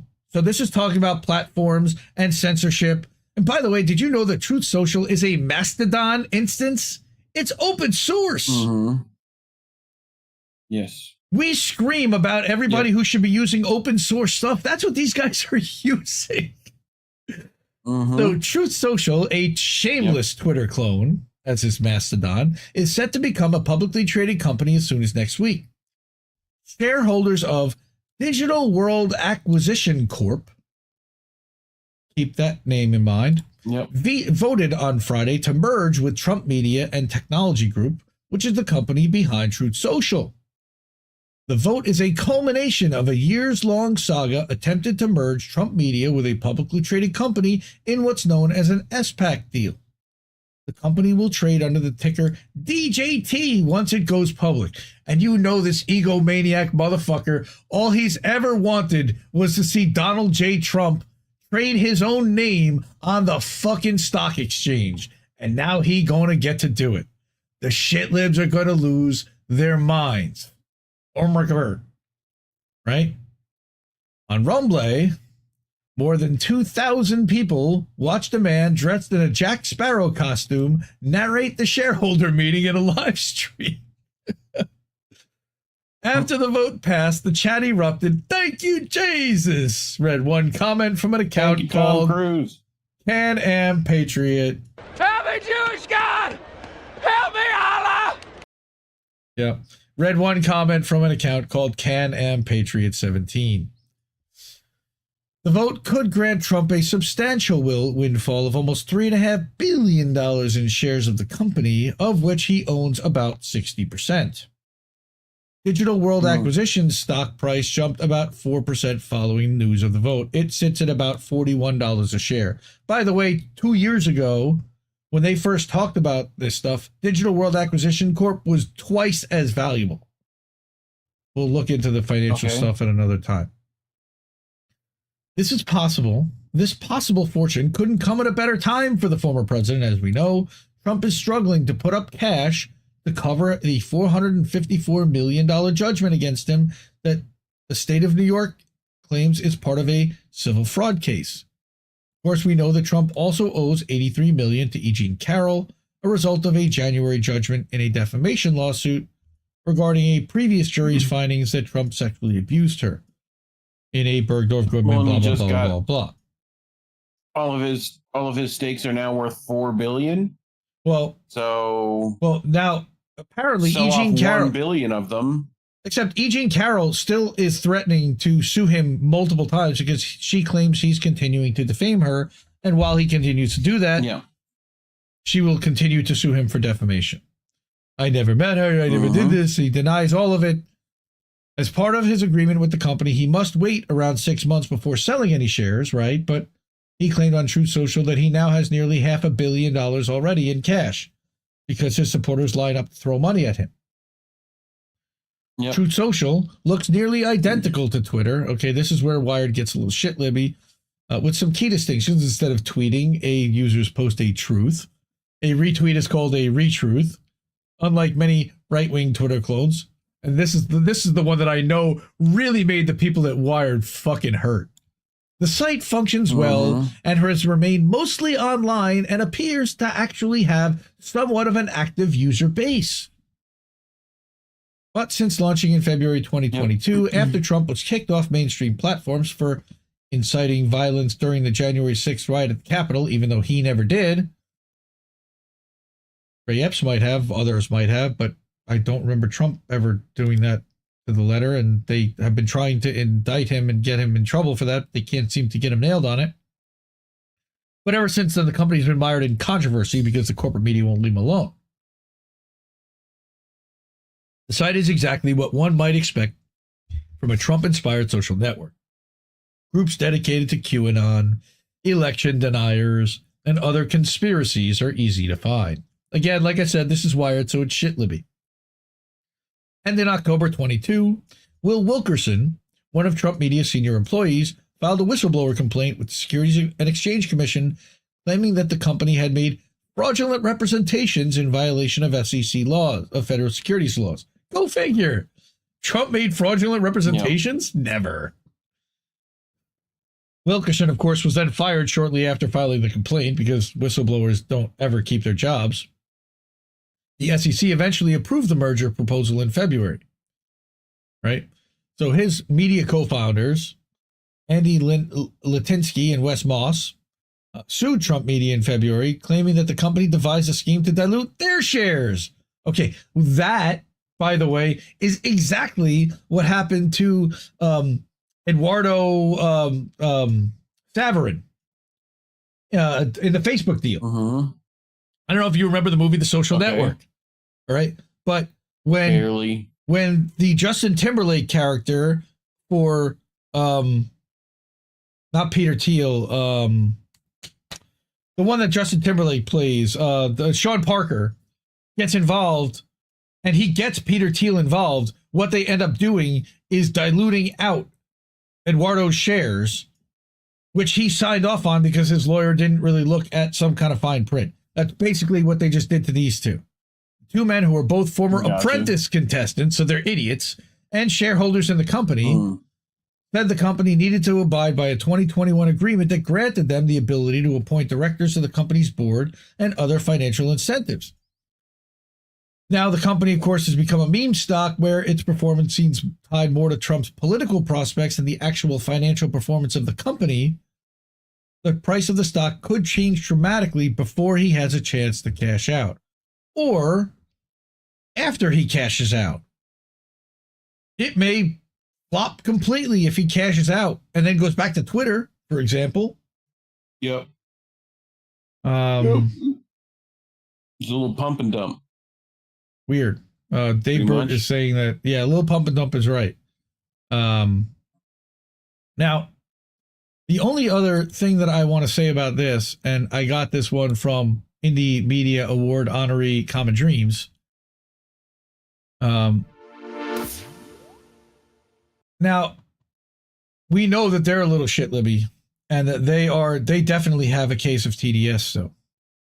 So their copium says, well, at least the $3 billion from the Truth Social merger is unlikely to fix his money trouble, because he's still facing potential asset seizure if he can't post a bond for the New York fraud case. Yes, but now that he's got this asset, I'm guessing that somebody will issue him a bond against it. Or Digital World Acquisition Corp shareholders on Friday approved a merger involving former U.S. President Trump's social networking platform, but a multi-billion-dollar windfall isn't expected to help him with the $454 million bond he needs to post for a New York fraud case by Monday, by tomorrow. His deal with the SPAC was announced back in 2021. It finally got approved from the SEC last month, and thanks to the merger, Trump Media and Technology, whose primary product is Truth Social, could be trading on the stock market under the symbol DJT next week. Digital World had a $42.81 closing stock price. Like I said, it was around $40 a share on Thursday, and Trump is set to own nearly 79 million shares, which works out to over $3 billion. Yeah, which is wild.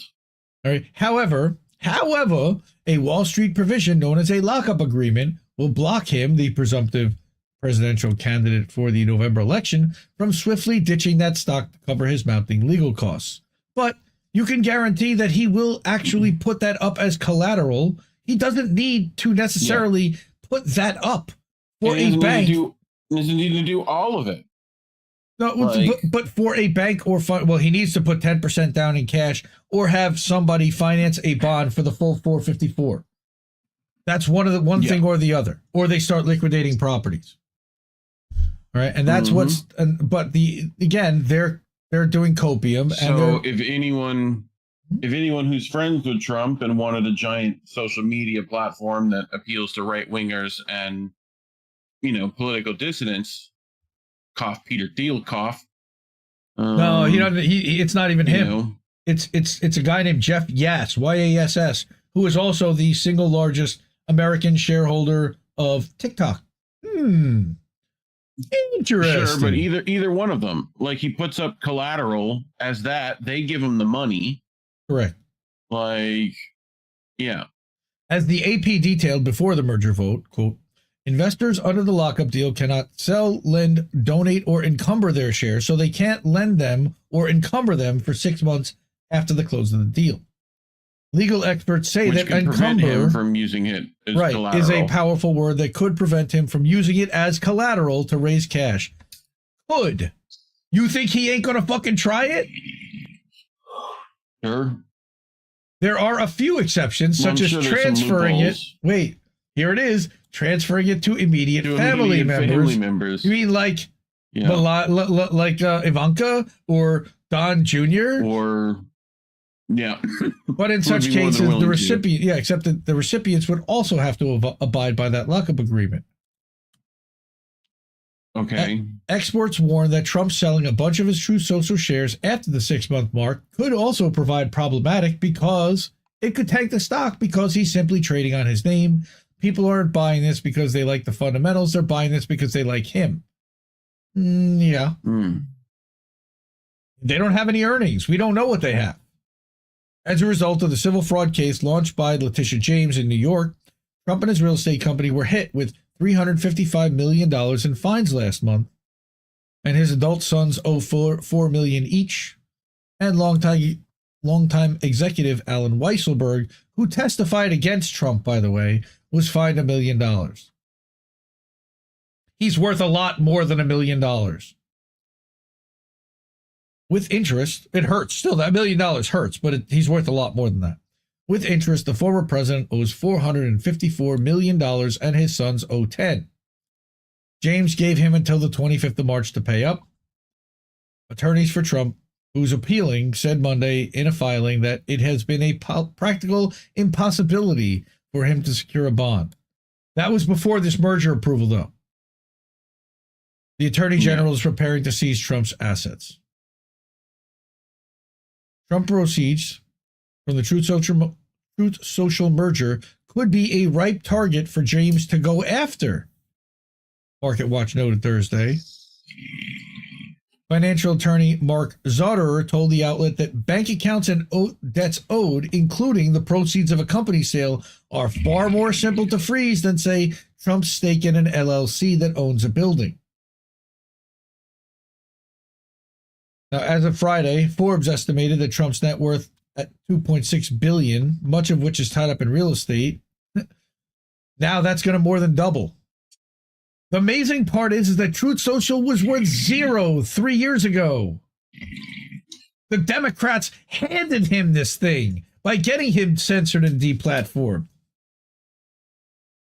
Earlier this month, the New York Times analysis found that he has about $350 million in cash in total, but he said he's not going to part with any of that. He claimed on Truth Social that he had almost $500 million in cash. On top of the fraud line, of course, New York City jury, we don't want to talk about E. Jean Carroll because Tara's upset with E. Jean Carroll. I don't know. And all the hypocrisy about the shitlibs that love E. Jean Carroll but don't want to mention Tara's name whatsoever.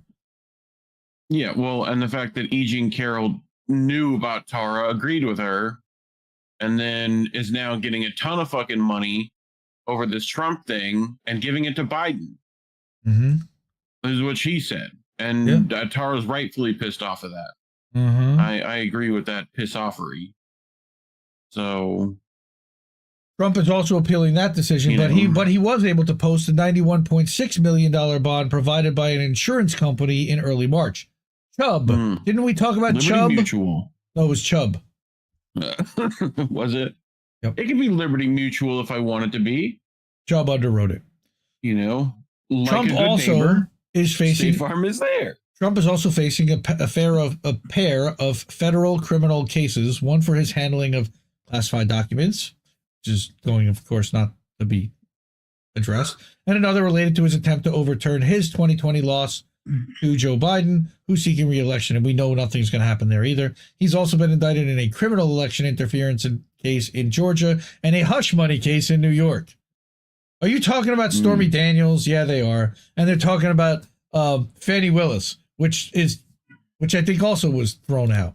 He was indicted, but not convicted. So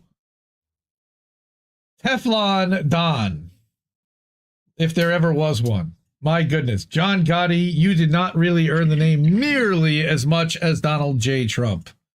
My goodness. Don't be rude. Now, he's still going to have to lay out a whole lot of money, but was it really his money in the first place? Not really. He's living the high life and he's having a good old time no matter what. So, does he really give a crap? Yes, I guess. He wants to be president, and, you know, will he figure out a way to make all this go away if he wins? And this is what the shitlibs and Democrats are melting down, you know, about as part of it. You know, this is why he'll make it the last election ever, so he doesn't. Whoa, you just really pixelated hard. So he doesn't have to. Yeah. Look, this guy, yeah, he tried to pull a lot of shit, but there still is a legal system. There still is frameworks in place. They claim he's going to disband all of that even worse. Okay. I don't buy it. I can't buy it. I know he was bad. He was real bad. Joe Biden's been just as bad, if not worse, in just about every way. Student debt's about the only way I can say that he hasn't been.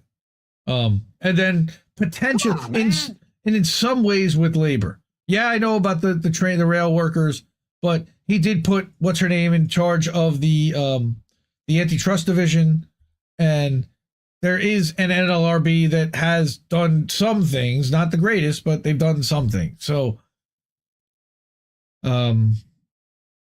yes, that's right. Trump has to argue against stupid shitlib non-crimes. That's correct. Yeah.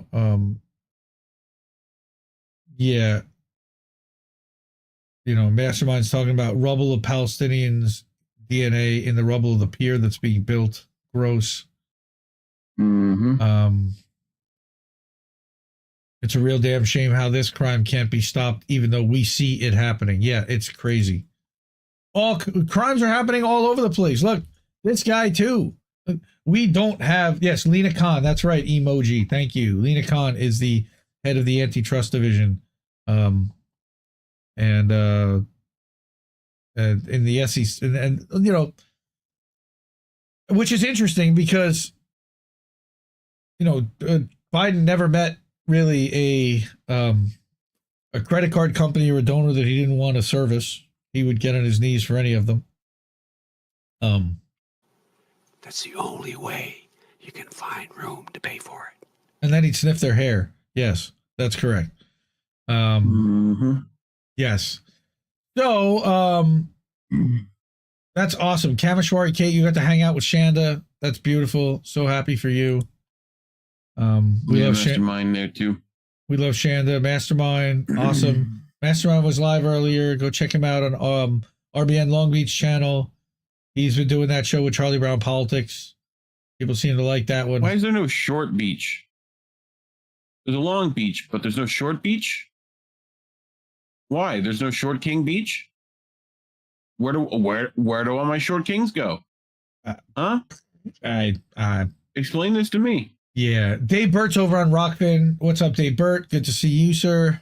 Appreciate you. By the way, I made you a mod over on, I think it's INN. He's either on my channel or INN. One of them, you're now a mod, but you got mod privileges. Yes. Hit the like. Oh, yeah. Thank you. Bad cookies. One more time. Support INN. Support independent media. We do this. We pay out of our own pocket, and we are user supported. So you can subscribe to a monthly.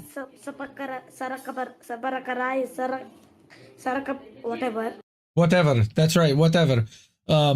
Patreon.com/Indie News Network. IndieNewsNetwork.substack.com. That's an easy monthly subscription, and you can get a lot of good stuff over there. Rumble.com/C/Indie News Network and the Cash App. $Indie News Network. That's INDIE News Network.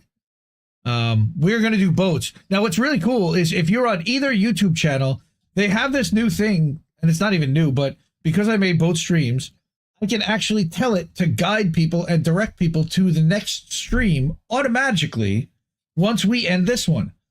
So when we are done, it should, if you're on YouTube, automatically take you to boats.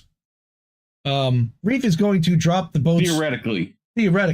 Reef is going to drop the boats links in the chats anyway. Control click this link for boats if you haven't already. Yep. But yeah, this has been a good. Oh, there we go. Hi everybody. Welcome back. This has been a good show. I'm happy with it. Yeah, thank you so much again. Bad Cookies, Mastermind Hour, Lost Adult. It's called San Pedro. That's Short Beach. Oh, okay. Ron Placone lives in San Pedro, I believe, if I remember correctly. Shanda and Oz do rock, yes. And again, there is the link right there for boats. You can see from the Reefer After Dark there. We will be back next week, March 31st. And hopefully March goes out like a lamb. It'll be nice weather and we'll get a ceasefire permanent sometime. Maybe some kind of judgment against what's happening. Somebody step in, stop something. We may talk about what happened in Russia next week once we figure out a little bit more about what happened. I wanted to maybe cover that, but I really don't know. So, oh, thank you so much. $2. No. Dave Burt over on the Rockfin, he said, pay to play. So thank you. Appreciate that. Oh, those Russians. Yeah. So, peace to all. Support independent media. We need it more than ever. I love you all, and we'll see you for boats in a few minutes at midnight.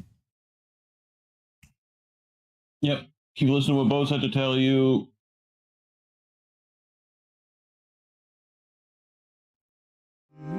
I think I liked it better being blind, when I couldn't read between the lines, and when I couldn't see the cracks in the structure that lay bare before me the whole time. I think I liked it better back when I suspended disbelief and swallowed pride.